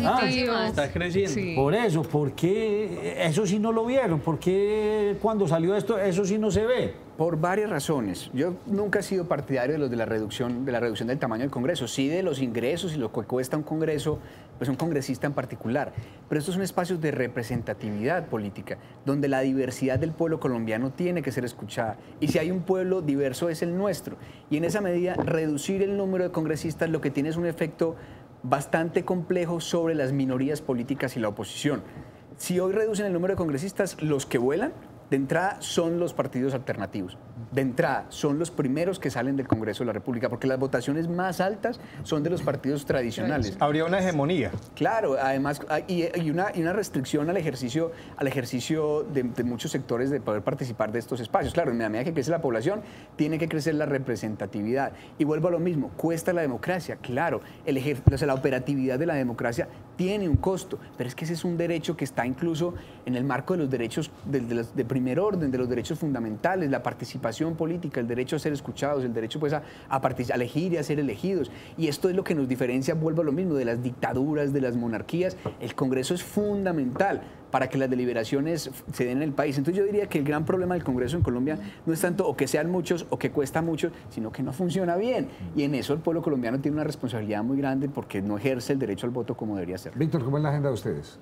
¿De quiénes nosotros? Pues yo veo a Claudia López también, ayer la había hablando con Daniel Eje Cafetero. Los promotores de la consulta. Los promotores de la consulta. Moviéndonos por todos lados, saliendo a las calles, utilizando las redes, aceptando este tipo de invitaciones tan importantes que hacen los medios de comunicación, porque además este tipo de consultas, una de las responsabilidades más grandes incluso de los mismos funcionarios públicos, porque estamos hablando con alcaldes, con gobernadores, y ellos pueden participar, además tienen la obligación de participar en estas consultas, promoviendo la participación e incluso tomando postura. ¿No están impedidos ustedes? No, a mí me financia los ahorritos que me quedaron cuando salí del Congreso. Eso es lo que me financia a mí para mis actividades ahora. Claudia ha estado buscando algunas fuentes de financiación, pero lo cierto es que hoy, por ejemplo, aquí el comité promotor, pues sacamos un número de volantes, como 100.000 volantes, y eso ha sido casi que de recursos propios, se va a hacer un almuerzo, no hay grandes fuentes de financiación para la consulta. Para la recolección de firmas, pues eso está pues ahí a disposición de todos, incluso se logró el apoyo de empresas privadas que recogieron las firmas en algunas partes del país y las llevaron a Bogotá por medio de recursos. Sí. Antes de hacer esta pausa, Laura Santos dice, uy, el chico de las nalguitas hermosas. Vaya a ver que don Germán Mendoza, Nacho López o cualquiera de nosotros muestre la nalga por ahí, nos meten a la cárcel porque eso está prohibido por ley. No, está prohibido en el espacio público, o sea, mi casa. Pero perdóneme, eso lo en todas partes. Pasó lo mismo en estos días en un país europeo. Ya este señor de una se fue para la cárcel. ¿Cómo entender este mensaje? Es que una cosa es echarse agua, esos que echan los baldados de agua, esas otras cosas, pero ¿cómo entender esto? Bueno, es muy simple, Nacho. Primero, la moral se nutre de una serie de consensos que muchas veces no tienen sentido. Y a mí no me parece inmoral que como hecho político se mande un mensaje a través de una actividad o de una acción simbólica que la historia se ha utilizado para mostrar que no se está de acuerdo, que algo no está funcionando bien. Y cuando lo utiliza el profesor Mockus en el Congreso, no lo hace como un agravio particular hacia ningún congresista. Él intentó varias veces que se hiciera silencio. Eso ya es horrible, horrible. La gente no se escucha y no hay democracia y no hay parlamento si no hay posibilidad de ser escuchado. Intentó varias veces y no lo escucharon. Irrumpió. La protesta tiene ese carácter disruptivo y cambió a través de ese hecho la dinámica normal de esa sesión que estaba funcionando mal. Y ese es un mensaje político muy fuerte que dice mucho. Más allá de si a algunos les molestan o no les molestan las nalgas, dijo mucho con ese mensaje. Entonces, los amenazó la próxima vez que hagan lo mismo. Entonces, si una dama ya muestra su seno, entonces, ¿qué pasa? Sí. O sea, entonces, ¿en qué caemos? ¿Cómo se abre esta compuerta tan complicada? Pues, o sea, es que Mockus, y sabemos que, pues, o sea, Mockus ha sido de ese estilo, en este momento padece una enfermedad. Pero por Dios, eso no es como un irrespeto a nosotros los colombianos. No lo es. A mí me resbala, pues, a mí me resbaló. Pero entonces, ¿por qué no vemos el irrespeto que se comete, como lo dice? Es el irrespeto del Congreso. El Congreso constantemente no escuchar a las personas que todas las actividades de la vida, pues, yo no lo estoy validando, Venga, Yasmín, usted se metió en un tema buenísimo. Le voy a decir, Gloria Elena Ortiz, lo que le manda a decir. Espérame un momento. Yo no estoy validando el hecho como tal, porque para muchas personas sí fue una ofensa que se bajara sus pantalones. En el momento, hace muchísimos años, cuando él lo hizo por primera vez ante unos estudiantes de la Universidad Nacional, también digamos que le molestó mucho a la gente. Pero entonces, ¿por qué somos tan doble moralistas y pensamos que eso es un irrespeto, pero no vemos como un irrespeto a la persona que se para delante de muchas y esas muchas que no están escuchando ni les presta atención para absolutamente nada? Por culpa de toda la política. Le voy a leer lo que dice Gloria Elena Ortiz. Dicen que los resultados de la consulta son un mandato del pueblo. El pueblo dijo no al plebiscito y no pararon bolas. Menos mal es esta tal consulta. O sea, aquí hubo un plebiscito y ganó el no. Pero funcionó el sí. Lo que pasa es que ahora, ¿a quién le creemos? ¿A quién le creemos? Son distintos mecanismos. Esta consulta es vinculante. El plebiscito es un mecanismo no es vinculante frente a quien realiza el plebiscito como mecanismo de escucha al pueblo colombiano. Recuerden que esa victoria fue con un margen muy estrecho y que hay un interés superior constitucional que es el derecho a la paz. Indiscutiblemente. A mí no me gusta Juan Manuel Santos para nada. Yo no soy de los que dice voy a extrañar a Juan Manuel Santos. Tenemos todas las diferencias políticas habidas y por haber, pero el esfuerzo por la paz se siente. Se siente en los distintos territorios, es una realidad y hay que agradecer por eso. Claro, en ese momento eso tuvo un costo político, pero es un costo político que en la virtud del mandato constitucional de buscar el derecho a la paz valía la pena asumir. Y el Congreso, como representante popular, que la gente elija mal o bien, pues ahí está la cosa, pero también tenía la posibilidad de realizar ese acto de refrendación popular. Pero dieron respuesta y no se respetó. Es que eso es incluso lo que mucha gente, como la televidente, reclama. Es decir, entonces, si en este caso gana la consulta y no se respeta la misma historia. El mecanismo vinculante. Esta consulta va bajo un mecanismo de participación que pero el otro también, porque de todas maneras tenía que ver con la paz del país. No era vinculante y eso fue lo que nunca quedó claro. Era que fue un error de Santos primero prometer eso. Me parece que fue un error. Simplemente era, vamos a someterlo a refrendación, pero no me obliga a mí a cambiar sustancialmente los acuerdos por el hecho de que ganó el plebiscito y se hicieron unas modificaciones que hubo... Partamos además de eso, Germán, es que también la cosa era el no a qué. Era el no a ese acuerdo. Y qué pena, pero después de eso se abrió una puerta grande para modificaciones. Sí. Y yo tengo el cartapacio de modificaciones que nos entregaron en ese momento los negociadores de paz casi todas las modificaciones que propusieron los que apoyaron el no fueron incluidas en la modificación después. Entonces no era el mismo acuerdo. Entonces lo que el pueblo le dijo no fue al acuerdo inicial, y ese acuerdo inicial se modificó y sustancialmente en muchos temas. Y no era necesario volver a hacer otro plebiscito otro plebiscito claro. Tras otro, hasta que la última coma quedara como lo querían algunos. No era vinculante en decir, pues no va a haber acuerdo de ningún tipo. Ahí lo que se hizo fue, como es un plebiscito que tiene un carácter político, interpretar esa voluntad como no a ese acuerdo, y no ese acuerdo fue un nuevo acuerdo. ¿Qué pasa si no logran los votos? ¿Qué pasa si gana el no? Bueno, lastimosamente, ¿cómo está la cosa? Se necesitan 12 millones de votos. Ustedes bien lo han dicho, es un umbral muy alto, pero si este es un problema tan grave y de algo lo que se queja el pueblo colombiano todo el tiempo, porque todo el tiempo uno escucha a la gente, políticos corruptos, se roban el país, todos son ladrones. Que les pagan mucho. Ninguno sirve para nada. Pues uno esperaría que esa indignación se viera manifestada en las urnas y saliera la gente a decir, hombre, pues esto hay que acabarlo, incluso como mensaje político de venga, que estamos mamados de esto, una votación masiva que se espera, pues la aspiración a estas 15 millones de votos, pues manda también un mensaje político bastante fuerte. Incluso estas mismas elecciones, pues que quedara una votación tan poco hegemónica, pues también mando un mensaje a muchos políticos. Yo hablaba con políticos tradicionales de la costa, que me lo encontré en los corredores allá del Congreso después, y es que esto o nos reinventamos o esto lo desaparecemos, decían algunos de ellos, porque la gente estaba mostrando que está mamada. Entonces lo que en últimas esperamos que se tenga una muy buena votación. Se tienen que tener más de 6 millones de votos por el sí en cada una de las preguntas para que pues, gane el sí, esa obligue a que se tenga que ejecutar las transformaciones normativas.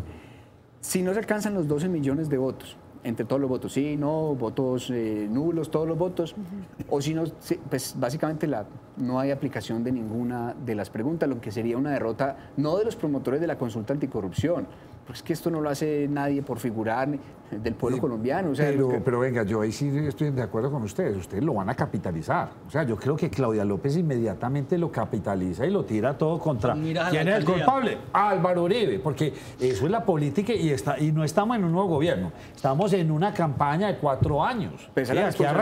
No fue que el martes tenemos pendiente, no, el martes arranca una campaña de 4 años duro. También. Eso ustedes lo van a capitalizar. Pero en un año hay campañas, alcaldías y claro, pero es que miren una cosa. Eso lo van a capitalizar. A alguien le van a achacar la culpa. Pero esto no es un asunto de protagonismos igual, esa es la responsabilidad que le indica el pueblo colombiano a quien elige por voto popular. O sea, ella estaba haciendo lo que el pueblo le mandó a hacer cuando la eligieron. Y uno no puede atacar o criminalizar a quien en la lucha política busca defender intereses legítimos del pueblo colombiano. Eso no es algo ni siquiera reprochable, es que eso es lo que tienen que hacer. Sí, eso es lo que tienen que hacer. Pero me queda la duda es porque en este país, en este momento, paramilitarismo es derecha, guerrillas izquierda y todo se fue como contextualizando en ese sentido.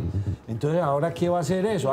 Corrupción es derecha, corrupción es esto, es que mire que nosotros los del otro lado sí. O sea, es es el discurso que nos están echando los políticos y ya lo estamos viendo claro. No, lo que sea, está avanzando, incluso miren que hay una cosa bien interesante en cómo se ha tratado de conformar estos comités en todo el país. Aquí, bienvenidos todos. Incluso la misma senadora Claudia López ha buscado espacios con el presidente electo Iván Duque diciendo bienvenido todos quien quiera impulsar esta consulta. O sea que esto no tiene nombres propios. De hecho, uno de sus llamados alguna vez fue en una de esas reuniones, no puede ser la consulta de Claudia López. Esto tiene que ser muy diverso, muy amplio, para que la ciudadanía, porque es una consulta ciudadana, es un mecanismo de participación ciudadana y le pertenece a los ciudadanos. ¿Creen ustedes que el presidente se va a vincular? Pues ellos ya habían anunciado, de hecho él lo hizo en su momento cuando llamó a su bancada en el Senado a que votara positivo al tema de la consulta. Creo que lo ha hecho ya 2 veces. Ya lo ha hecho 2 veces. Esperamos nosotros que muchos lo hagan, que los alcaldes de las ciudades lo hagan, que los gobernadores lo hagan, que los medios de comunicación locales lo hagan, que todo el mundo se vincule porque es un mecanismo de participación ciudadano. Que a mí me parece, Nacho, que este tema de la corrupción no se puede convertir en temas de derechas y de izquierdas, porque la corrupción, maneja las 2 manos. Entonces aquí no podemos decir que es que la corrupción viene de este lado o del otro, no. El tema es luchar contra la corrupción, venga de donde venga.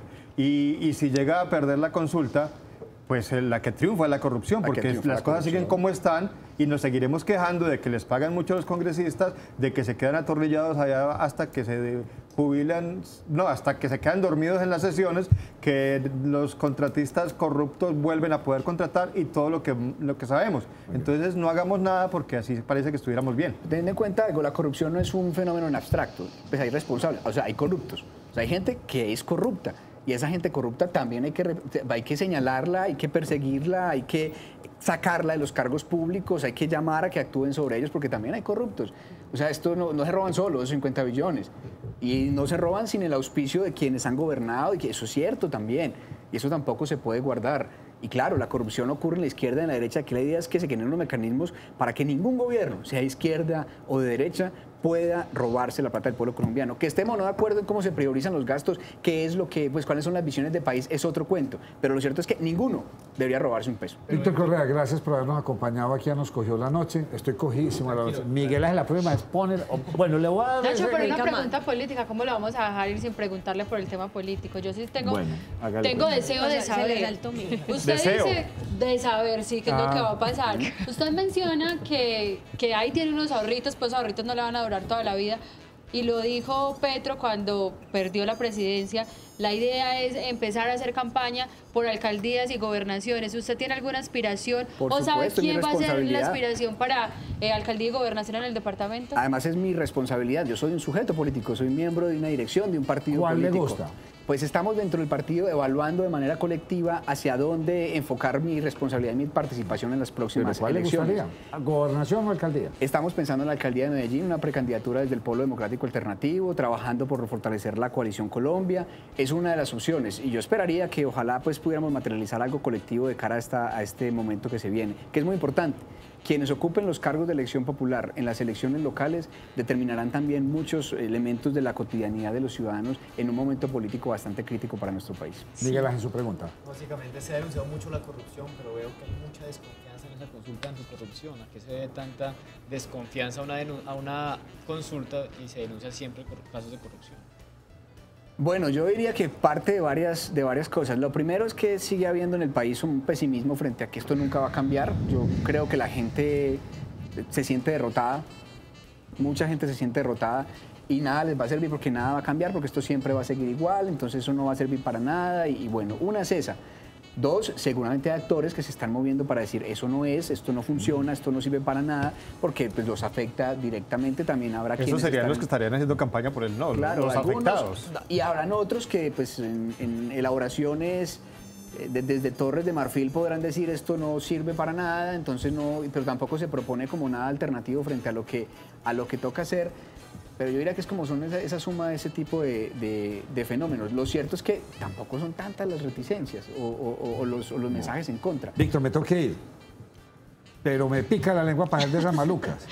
O sea, usted no está haciendo campaña de cuenta de la consulta, porque ya no acaba de decir que sí tiene intenciones. Le va a servir a usted para que lo vean pero y eso le servirá a su campaña. Pero van a capitalizar todos, Nacho. Con miras pero la pregunta es para Víctor. Nacho, mira, yo hice política cuando pues dormía en una carpa en una universidad durante la época de la Mani.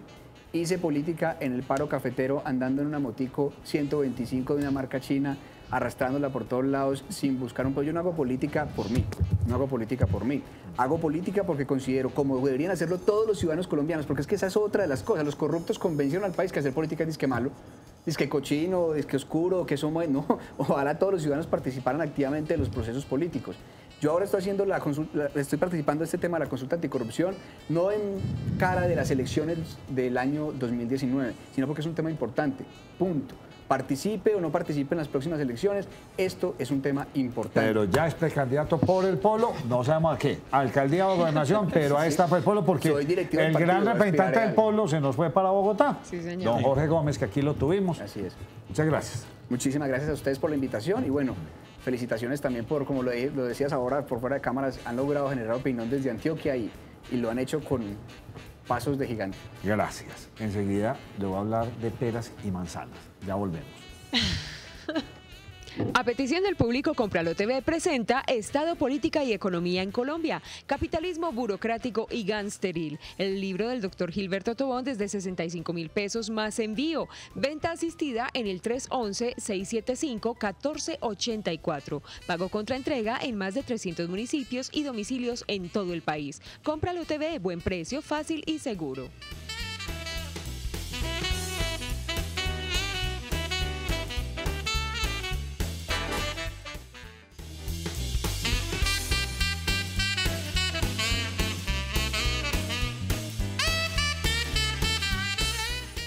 Bueno, para hacerles una aclaración que ya nos acaban de confirmar, el doctor Tobón estará por fuera de la ciudad toda la semana entrante, entonces ya nos aplazó la venida al programa para este lunes en 8. Entonces, para que se calmen, tranquilos, tema, esta consulta anticorrupción y temas varios con el doctor Tobón. Sería entonces de este lunes en 8 y se lo estaríamos confirmando el lunes la semana.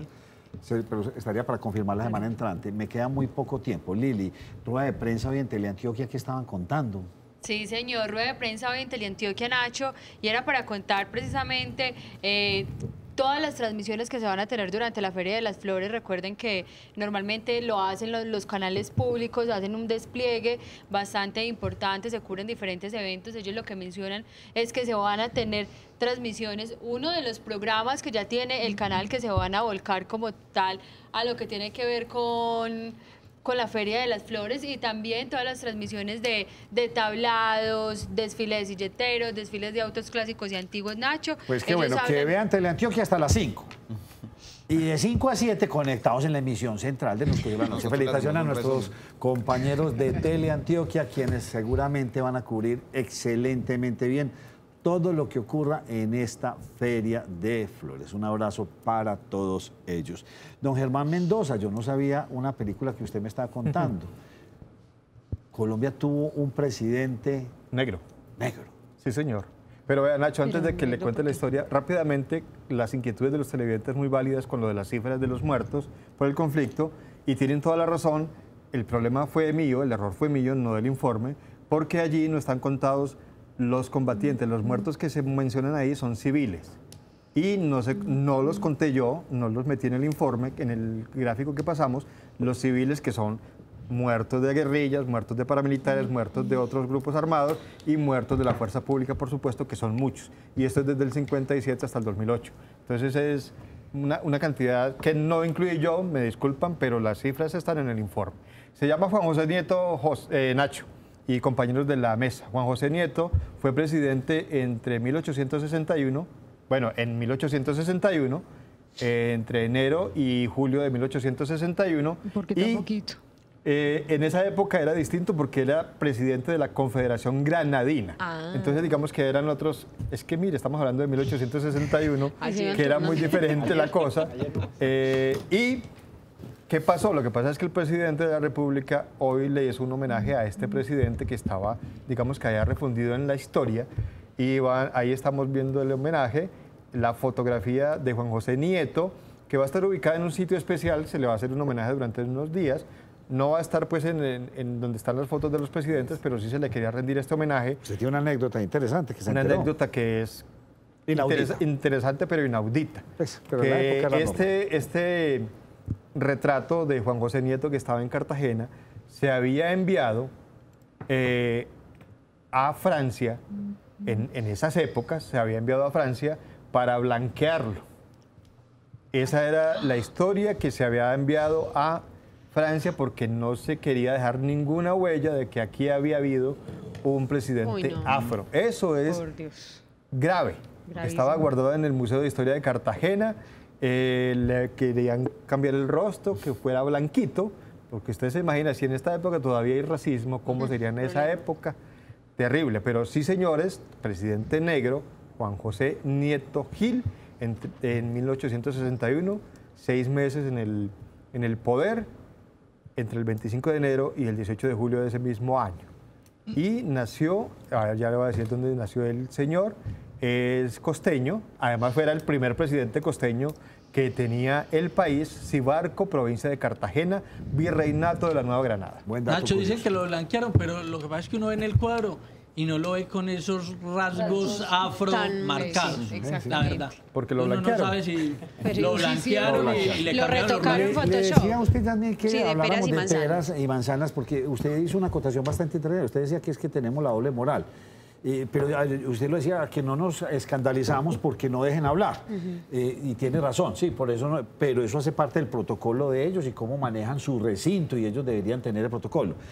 Pero yo pienso que ahí mezclamos peras con manzanas, porque es que no es lo mismo que dejen hablar a que yo me pueda empelotar en ese recinto. Sí. Por eso es que me quedo como me parece interesante su comentario, sí. Que tengan sanciones Falta de económicas. respeto que se tiene, tiene toda la razón. Habla un señor y no lo escucha nada. No, y Entonces, además ¿será porque que no este es- señor se va a tener que empelotar para poder Eso le hablar? iba a decir. Eso Eso le iba a decir. No va a ser muy Y en todas agradable verle partes, la Nacho, participación usted física. En todas partes Sí, no, encuentra en escenarios todos los donde congresos, la en todas gente partes. habla y no hay nadie poniéndole Y no lo cuidado. dejan Nacho, hablar. vean, el Consejo de Medellín, cuando pasan ese tipo de cosas, la solución es muy sencilla. O hacen orden o se retiran. Y en caso de que no lleguen y siga el desorden, pues se levanta la sesión, y si se levanta la sesión no tienen plática por ese día. Pero son 21 concejales. Sí, ¿Allá cuántos son? Ah, pero que la 100 y apliquen. pico. 100 y pico. No, No, tiene que toda la apliquen razón. algo. Pero venga, Pero es que el Nacho, problema es que aquí les 100 y pico pagan es con los por ir a cada asesores y sesión. No, A los de Bogotá no. Se ganan sus 30 milloncitos, Claro, vayan o no pero vayan. Pero que se se les busquen cuente. alguna solución. Pero Nacho, vea, hay que aclarar una cosa. Hay unas normas de procedimiento, protocolo, sí. de el Congreso de la República, y todos esos desórdenes, incluida la bajada de pantalones, de hacer escándalos, de agarrarse casi de las mechas ahí, porque hemos visto unos espectáculos denigrantes de se persiguen por los pasillos y se dicen cosas. Eso es terrible. Eso no debe pasar en el Congreso y pasa más seguido de lo que la gente cree. A veces ni siquiera lo hacen en televisión porque les dará pena, pero cuando no está la transmisión en directo por el canal Congreso, se sabe de cosas que son pasadas de tono y ahí lo hacen, y eso no está permitido según el reglamento del Congreso. Me voy a poner en los pantalones de Yasmín. Ah, pensé que era de Mocus. No, en los de Yasmín. Me voy a poner Usted imagínese donde eso lo hubiera hecho una mujer. Ay, no, también. Ahí sí hubiera sido el escándalo. Rating. Ahí sí No, es hubiera verdad. sido todo lo que ustedes No, quieran eso. por la discriminación y por Que todo. no se respeta ella Sí, misma, que no le hace eso sí, falta. Eso, pero la como feminista. fue este Totalmente de acuerdo. señor, peló la nalga, Nacho- a todos les pare- este señor sí estaba. ¿Qué tal que hubiera sido una congresista? Gravísimo. O sea, por eso le dije que Mero eran ejercicio, peras con totalmente de manzanas, sí. acuerdo. Sí. No quería, pero me parece que por ¿Qué es peor, mostrar las nalgas como las mostró Mocus o ese insulto que hubo entre Claudia López y el otro senador que le dijo de todo a Claudia Los dos López? son horribles. Pero ¿qué es peor? ¿Qué es más censurable? No, los dos. O sea, Pero ni bueno, le falta digo de Miguel Ángel, respeto. listo, usted pone palabra con palabra, pero es que yo le estoy hablando de peras y manzanas. Sí, sí, sí. Una cosa es que una mujer llegue, entonces aquí les voy a mostrar mis maruchas. Por Dios, Para que se por calle. Dios, Para que se mejor calme. dicho, este Para que se país calle. ahí sí, Gravísimo. porque hubiera sido una mujer, ¿sí o no? sí. Ah, no, fue el señor Mocun y como ya la No, llamamos. y Ya se sabe acostumbró a que, la sabe que gente. Nacho, en una entrevista que escuché de otro congresista, manifestaba que muchos ni siquiera se dieron por enterados que se había bajado los pantalones hasta que Tan empezó distraídos estaban. Claro. el caso mediático. Tan Entonces, en lo de uno ellos. dice, bueno, Estaban lo tan hizo para embolatados que llamar ni se la dieron atención, cuenta. pero finalmente no lo logró. No, es que eso más parece un recinto social, Parece y un circo. chismoseando, y ven y hablemos y contame cómo te fue, Tani, y ve, y si vamos a hacer la No estaban carreterita ya, cambiando y el al lado. Venga, no sé pero- qué, pero yo le va, quiero contar bueno, cómo me señores, fue hoy en vámonos un poco Caldas. para Caldas porque desde Pero muy Nacho, temprano. Permítame una Pero, anécdota sale- rápidamente. ¿Usted se acuerda de Ilona Staller? Ilona. Ilona Staller, la chicholina, congresista italiana que era actriz porno, ella hizo su campaña mostrando, ¿cómo es que le llama usted? Las maruchas. Las maruchas, Sí, digo, por eso ser lo hacía así, allá respetuoso. se lo permitieron y fue congresista. Pero al país que fuera lo que vieres. Claro. En algunos Allá, países allá. de Europa hay mucha permisividad, ¿sí o no? Sí, pero Playas aquí- nudistas y todo. Aquí no, aquí En el tenemos, país de ¿sí o no? Sagrado Pero tiene razón Germán. Pero no es escandalizado con eso. No. Aquí donde hubiera Porque esa era llegado la Claudia campaña. López y hubiera hecho eso, ¿usted se imagina? No, eso da pie para que cualquier otro congresista haga de aquí en adelante lo que quiera, porque pues si ya se abrieron las puertas por ese lado, pues... Total. ¿Qué pasó entonces en Caldas esta mañana? Bueno, Nacho, primero pues presentarles disculpas porque no estuve como sentada en la mesa desde tan temprano, pero he estado ultimando detalles. Y le quiero dar agradecimiento a las personas que nos colaboraron con las imágenes que vamos a ver, a Óscar Restrepo, a Andrés García Ávila, Julián Monsalve. Le comento, Nacho, que la situación del municipio de Caldas hoy estuvo particularmente como concentrada y céntrica, no solamente en el sector de transporte tipo taxi, sino también en los buses, en los colectivos. Se paró literal el municipio por varias horas. Desde las 5:30 de la mañana estaban haciendo la movilización los colectivos y los buses no prestaron servicio. Más o menos por 2 horas no estaban dejando ingresar a las personas a los colectivos, por ende que varias personas que trabajan en el área metropolitana se vieron afectados. Adicionalmente, me preguntaba Julián esta mañana del por qué salieron también las otras, digamos que los otros gremios, porque estaba también el gremio de la salud, estaban algunos educadores, habían representantes de las juntas de acción comunal, estaban también algunas personas afectadas por el deporte, los constructores, mejor dicho, se agremiaron más o menos como 9 líderes en representación de diferentes gremios. ¿Y es por qué? Porque se llegaron a unos acuerdos cuando estaba en el proceso de campaña del alcalde Carlos Durán, se comprometió con ciertas cosas que a la fecha no les ha cumplido. Algo que para mí me parece particularmente como una falta de respeto es porque el alcalde no estaba en el municipio, digamos que estaba haciendo unas diligencias, se supone que en el área metropolitana, habrá que creerle, pero no hubo ni un comunicado, ni una manifestación por escrito, no hubo absolutamente nada de parte de él. Dio la manifestación con sus secretarios después de que el coronel Óscar Gómez Heredia interviniera y solicitara a la administración municipal que por lo menos hubiera una mesa, una reunión, digamos que una socialización de los diferentes gremios para mirar y encontrar la solución. En este caso vamos a escuchar las palabras que tiene una de las representantes de la flota Caldas, que sea ella la que nos dé su punto de vista del por qué estaban manifestando. Estamos aquí concentrados en el Parque Municipal de Caldas para manifestar las diferentes agremiaciones, las constantes arbitrariedades por las que hemos pasado por parte del alcalde y todos sus funcionarios. En este momento, Flota Caldas es una de las más afectadas por cuanto el señor asignó 141 matrículas con un estudio que no cumple con la normatividad vigente, ya que el decreto 1079 de 2015 dice que cuando se asignan matrículas para servicio individual de pasajeros tipo taxi, tiene que estar avalado por el área metropolitana, razón por la cual tendría que radicarse un estudio al ministerio y aprobado por los 10 municipios. Por lo tanto, se asignaron unas matrículas a 4 empresas foráneas que ni siquiera cumplen con los requisitos. El atropello ha sido masivo a las diferentes agremiaciones, Transportes La Valeria, Flota Caldas, Transportes Arielitas. El año pasado, a finales del año, se les asignó las rutas urbanas a Transportes Mocatán, inicialmente con una provisionalidad y posteriormente licitaron, cuando la norma es clara y dice que se debe hacer conjuntamente con todas las empresas debidamente habilitadas. Todo lo anterior permite demostrar que lo que estamos haciendo hoy aquí es una manifestación del pueblo, es una manifestación pacífica y que está regulada por la Constitución Política de Colombia. Bueno, y es una manifestación del pueblo, como lo manifestaba Zoraida, porque como bien lo vieron, fueron diferentes gremios, pero también el comandante Óscar Gómez Heredia preguntaba del por qué llegaron hasta allá, ¿cierto? Y esta es la respuesta que nos da el concejal Nacho Acosta, que él lo entendió bastante bien y dijo, bueno, es que ya no hay manera de conciliar con la administración municipal porque no está tan presente. Estos diferentes gremios son ciudadanos del municipio de Caldas, gente honesta, gente honrada, gente trabajadora, gente que se levanta día a día a conseguir el sustento para su familia. Ellos están organizados, ellos tienen las peticiones, lastimosamente tienen que llegar a esto, porque ellos, incluso muchos han estado estos gremios en el recinto del consejo, exponiendo sus necesidades y han salido burlados. Con la gente de la plaza de mercado instalaron unas mesas de trabajo y salieron burlados.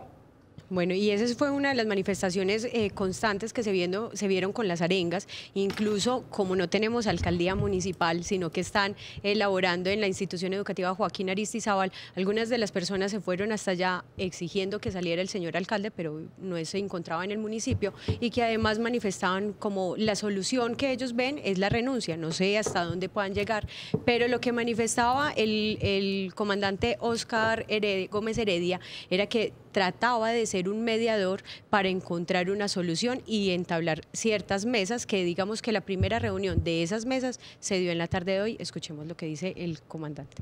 ¿Yo qué les ofrezco? Pues ser un intermediario, ser con la administración, que les permita a ustedes generar un diálogo y generar de pronto unas medidas de trabajo de las cuales se pueda solucionar esta situación. De ahí pues yo no puedo pasar porque yo no tengo facultades para negociar con ustedes ni nada, que además no es mi competencia. Lo único es de que ustedes tengan la posibilidad de interactuar con la administración municipal y generar unas mesas que bueno, avancen los procesos. Seguramente eso no va a ser hoy mismo porque la solución usted sabe, presidente, que eso no va a ser de la noche a la mañana. Bueno, Yarmín, yo quiero hacer una cosa por lo poco tiempo que nos queda. Claro que sí. Contextualíceme. ¿Qué es lo que pretendía esta marcha? ¿La renuncia del alcalde, que se desmontaran esos 180 cupos? 141. Bueno, 141 cupos. ¿Qué es lo que pretendía esto? Bueno, Nacho, lo que primero querían hacer es una movilización como tal de todo el municipio. ¿Con qué fin?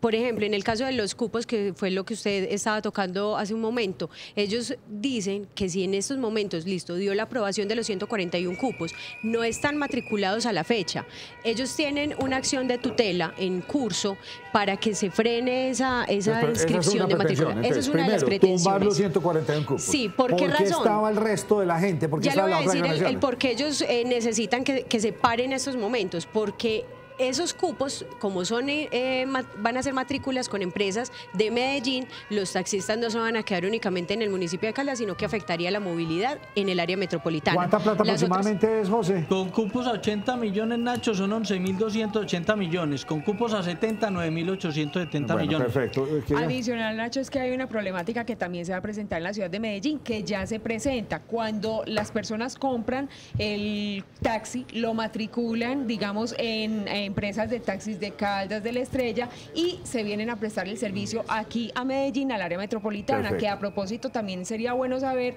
cuál es la posición del área metropolitana como tal, cuando ha dicho que más aumentar el parque automotor en Medellín, pues sería perjudicial para todo lo que tiene que ver con el medio ambiente. Punto uno. Quieren que se caiga esa sí, señor.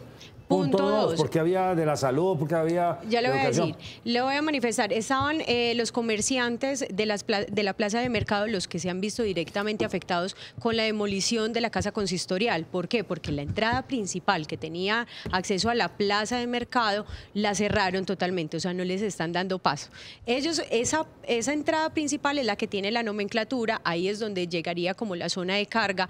Ellos manifiestan que se les está dificultando el acceso para las personas de tercera edad, a los discapacitados y a las madres gestantes. ¿Por qué? Porque el acceso que tienen habilitado es por unas escalas. ¿Qué pretenden? Que pretenden que les abran el acceso por la casa consistorial. Sí, señor. O sea, y que les quiten al principio, que era todo... Sí, señor. Listo, y que les quiten el archivo municipal, porque lo están guardando en la plaza de mercado, y ellos dicen, ¿cómo van a manejar un archivo municipal en la plaza de mercado? ¿Qué más pretenden? La lógica. Lo tercero, las mujeres. En estos momentos nos dimos por enterado, porque yo tampoco sabía que no estaba funcionando la mesa de la mujer en el municipio de Caldas. Hay digamos que un mal acompañamiento en cierta medida, porque no se están, digamos que, tomando en cuenta las diferentes agremiaciones de mujeres representadas. Perfecto. Lo van a volver a activar. Nacho, yo tengo un aporte para mencionar a lo que dice Yasmín, y es qué pena con los que organizaron la marcha, pero mal organizados. ¿Cómo van a juntar todas las problemáticas en una marcha que solo se iba a centrar en la atención de los cupos? No se iba a centrar, no se centraron porque las arenas, pero un momento, porque yo estuve ahí. Miren los medios de comunicación a ver qué información salió. Solo salió la información de los taxis.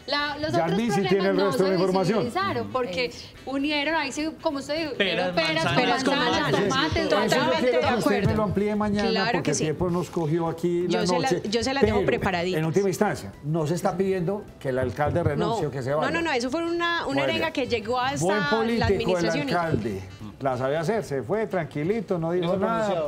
No se ha pronunciado, dejó todo en responsabilidad de algunos secretarios de gobierno. Tranquilo, porque no estoy haciendo nada. Nacho, permíteme rápidamente una noticia. Asesinado un periodista en Tuluá Valle. 29 años, Jairo Alberto Calderón Plazas. Él trabajaba o tenía un medio de comunicación, un periódico Contacto que circulaba en el centro del Valle. Fue asesinado en el barrio municipal a tiros. El gobierno no puede descuidarse con esta situación. En el Valle del Cauca la cosa también es complicadísima, Germán, pero complicada. La cantidad de asesinatos, de extorsión, lo que está pasando allá es casi que la misma dimensión de Medellín. Por Dios, el gobierno central, esperemos que ya con este nuevo presidente logre entender este panorama nacional. Ay, sí. Y que entienda una cosa, no es lo mismo Medellín que Cali, ni que Riohacha, ni que Leticia. Cada caso es puntual. Germán, usted nos tiene bien informados, pero primero quiero que vean esto.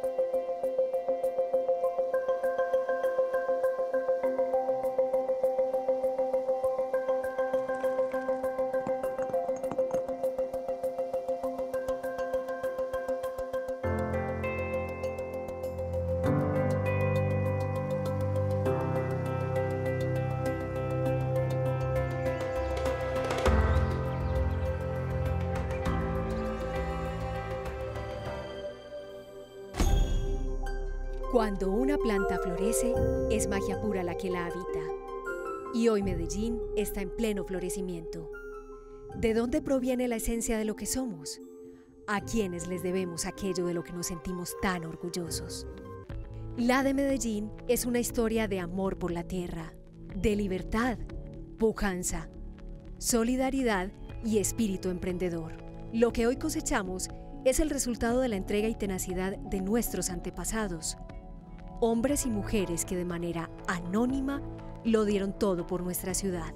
Pero también somos lo que somos por la determinación de líderes visionarios, por iniciativas que demostraron la fuerza de la que estamos hechos y por la educación y la cultura como ejes de nuestra historia.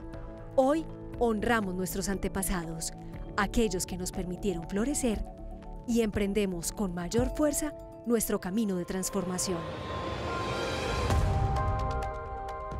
El futuro nos pertenece porque confiamos en lo público, porque la cultura y la educación siguen siendo nuestro norte, porque nos entendemos en la diversidad y porque los niños son nuestra prioridad. Florecemos porque somos una ciudad que cambia cemento por árboles, porque le apostamos a una movilidad sostenible y porque creemos en la convivencia como base del entendimiento. Aquí aprendimos que unidos podemos superarlo todo. Hoy cosechamos lo que sembramos ayer y nos preparamos para un futuro cargado de magia.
¿Qué tal? Buenas noches, soy Germán Mendoza, bienvenidos a Cosmovisión Noticias. Por lo menos 12 horas duró el paro de taxistas en protesta por la decisión de la alcaldía del municipio de Caldas de aumentar cupos para taxis en esa localidad. Fue necesaria la presencia del comandante de la Policía Metropolitana del Valle de Aburrá para sentar a negociar a las partes. Yo como secretario de Movilidad de Medellín considero que nuestra ciudad está muy bien con el nivel de cupos de taxis que se tienen. Yo lo que pediría es también que el área metropolitana se manifieste en este aumento de cupos que se viene presentando en uno de los municipios del Valle de Aburrá, porque estamos viendo que estamos en un nivel de congestiones bastante alto, que la llegada de nuevos vehículos a nuestra ciudad, a esta ciudad conurbada que es el área metropolitana, puede generar mayores niveles de congestión. Entonces hay que hacer un llamado a la prudencia, un llamado de atención y que verifiquemos si sí son necesarios estos nuevos cupos en un municipio del Valle de Aburrá. Sigue siendo tensa la situación en la Comuna 13 de Medellín. En las últimas horas se presentaron 2 homicidios en esa zona de la ciudad. Los habitantes se quejan de que las balaceras continúan, especialmente en horas de la noche. Las zonas siguen siendo las mismas, pero mientras esto ocurre, la presencia de las autoridades no es efectiva. Prácticamente todos los días empiezan a partir de las 8 de la noche y siempre son los mismos sectores, el Socorro, Juan 23 y Pradera. Y en la barria Betania, La Torre y Plan del Che. Preocupa aún más que ahora las bandas criminales han fortalecido su armamento, pues toda vez que lo accionan los impactos son más fuertes y las personas ya no se sienten seguras ni al interior de sus casas. Hacía mes y medio para atrás los enfrentamientos eran con pistolas, revólveres, ¿cierto? Incluso lo mismo manifiesta la gente. Los últimos enfrentamientos de hace un mes para acá, vemos que es R-15, que son mini UCIs, que son fusiles, que son M16. Hoy 2 hombres fueron asesinados a plena luz del día en el sector conocido como El Socorro, mientras según algunos vecinos se encontraban comprando chatarra. Los hechos aún son materia de investigación. La ruta 222 de la empresa Conducciones La América en Medellín se quedó sin conductores. Los conductores asignados para prestar el servicio en esta ruta renunciaron por temas de seguridad y no hay nuevos conductores que se animen a aceptar el puesto.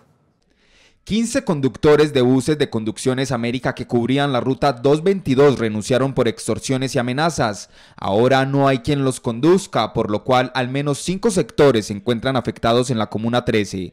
Para los analistas del conflicto urbano, las garantías de la administración no son suficientes.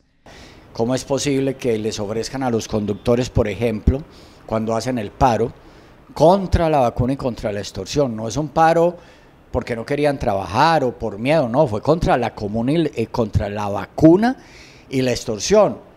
Prometen garantías y al otro día esas garantías es asesinado otro conductor. Dirá, tenemos un tema de fondo, la Comuna 13 tiene un agudo problema, la Comuna 13 colinda con otros territorios hoy muy visibles de la guerra urbana. A la complicada situación que afrontan los conductores de bus también se suma la marcada desescolarización en los planteles educativos como la institución Estela Vélez Londoño y Juan 23. A la Secretaría de Educación simplemente le interesa cuántos no van a estudiar. La pregunta no es cuántos no van a estudiar, la pregunta es por qué no pueden ir a estudiar.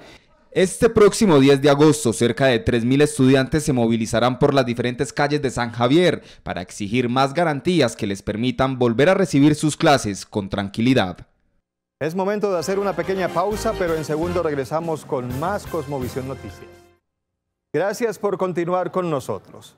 El diputado a la Asamblea de Antioquia, Luis Peláez, asegura que el Contralor de Antioquia, Sergio Zuluaga, tiene 7 investigaciones, 6 en Medellín y 1 en España. Le pide el diputado al Contralor que no se atornille en el cargo. En total son 7 denuncias. Esas 7 denuncias, como les dije, 4 de ellas son en la Fiscalía, otra en el exterior y otras que revelaremos con posterioridad para no dañar, digamos, el asunto investigativo y las pruebas que se están recolectando. Total apoyo de las bancadas del Centro Democrático en el Consejo de Medellín y en la Asamblea de Antioquia a la decisión del expresidente Álvaro Uribe Vélez de no renunciar al Senado. Dicen que respetan a la Corte Suprema de Justicia, pero creen en la inocencia del senador. Centro Democrático se caracteriza por la unidad en sus bancadas. Hoy concejales del municipio de Medellín, del área metropolitana y diputados nos unimos en torno a apoyar, a acompañar a nuestro expresidente y senador Álvaro Uribe Vélez en todo este proceso judicial, en esta persecución que se viene dando, porque es nuestra inspiración. Para nosotros es el ejemplo de la política, del servicio, de un trabajo bien hecho a lo largo de su vida. El presidente Uribe siempre nos ha dado ejemplo de trabajo, de disciplina, de amor profundo por la patria, y eso es lo que tenemos que hacer nosotros, y por eso hoy hemos tomado la decisión de contarle a la opinión pública que hoy unidos, todos los concejales del área metropolitana, los concejales de Medellín, los diputados y la Junta Administradora Local de Medellín, toda la institucionalidad unida para decirle al presidente Uribe que lo estamos respaldando, que creemos en él y que obviamente estamos muy contentos de la decisión que ha tomado de continuar en el Senado de la República. Está listo el decreto para las ayudas a los venezolanos residentes en la ciudad de Medellín. Esas ayudas consisten en afiliación al sistema de salud, educación gratis para los niños y permanencia en la ciudad por 2 años. ¿Qué hacemos con este decreto? Con este decreto vamos a regularizar a los más de 440.000 venezolanos que se registraron. Les vamos a otorgar un permiso especial de permanencia por 2 años. Seguirán teniendo atención en urgencias, en los hospitales, atención en materia de vacunación, de control prenatal para las mujeres gestantes. Estos venezolanos podrán afiliarse al sistema de seguridad social en salud. Los niños tendrán mayor facilidad para acceder a la educación pública. Escuela Familiar es el nombre de la estrategia que lanzó la Alcaldía de Medellín, con la cual se busca que los padres de familia y los profesores desarrollen herramientas para educar integralmente a los niños.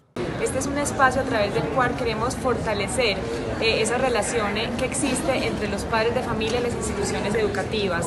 Necesitamos que haya un compromiso mayor por parte de los padres en el acompañamiento de los hijos. Para eso queremos entregarles herramientas de formación a los padres de familia, porque nuestros niños pues no vienen con manual. Todos los días nos enfrentamos a situaciones que no sabemos cómo manejar.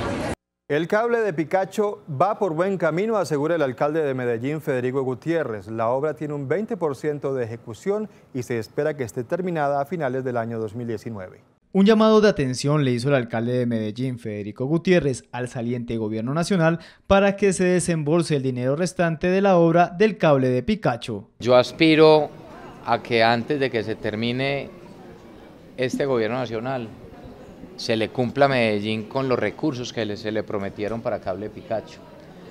Se habían prometido hace años 80.000 millones de pesos, han llegado 25.000 millones de pesos, pero con la claridad que son los recursos que le correspondían a Antioquia por la venta de las acciones de Isagen. Yo le he escrito una carta al ministro, además le he mandado chat de todo diciéndole, antes de que vayan, entréguenos los 55.000 millones de pesos que son necesarios. Nosotros ya pusimos la plata.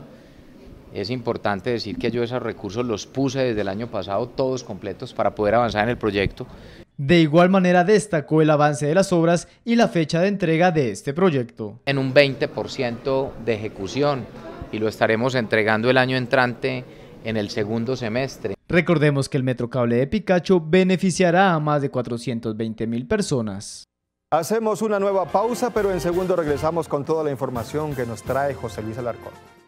Bienvenidos a la información deportiva en Cosmovisión Noticias. Empezamos hablando de Atlético Nacional, que jugó partido adelantado de la fecha número 3 por el tema de la Feria de las Flores y se adelantó a la feria, pero votando los goles. El conjunto verdolaga no pudo con el Tolima, el partido quedó en ceros y está a la expectativa de saber cómo le va en la Copa Libertadores para recomponer el camino en la liga. Atlético Nacional aún no convence a sus hinchas en la liga local, y eso que para la otra semana regresa a competencias en la Copa Libertadores. El Rey de Copas presenta altibajos en su juego, perdió ante Deportes Tolima, ganó de visitante frente a Santa Fe y anoche igualó a 0 con un discreto Patriotas. Los dirigidos por Jorge Almirón presentan falencias goleadoras, crean muchas oportunidades, pero los delanteros carecen de efectividad, razón por la cual solo suman 4 puntos en el torneo. Y así llegamos al final de esta emisión de Cosmovisión Noticias. Muchas gracias a todos ustedes, que tengan una feliz noche.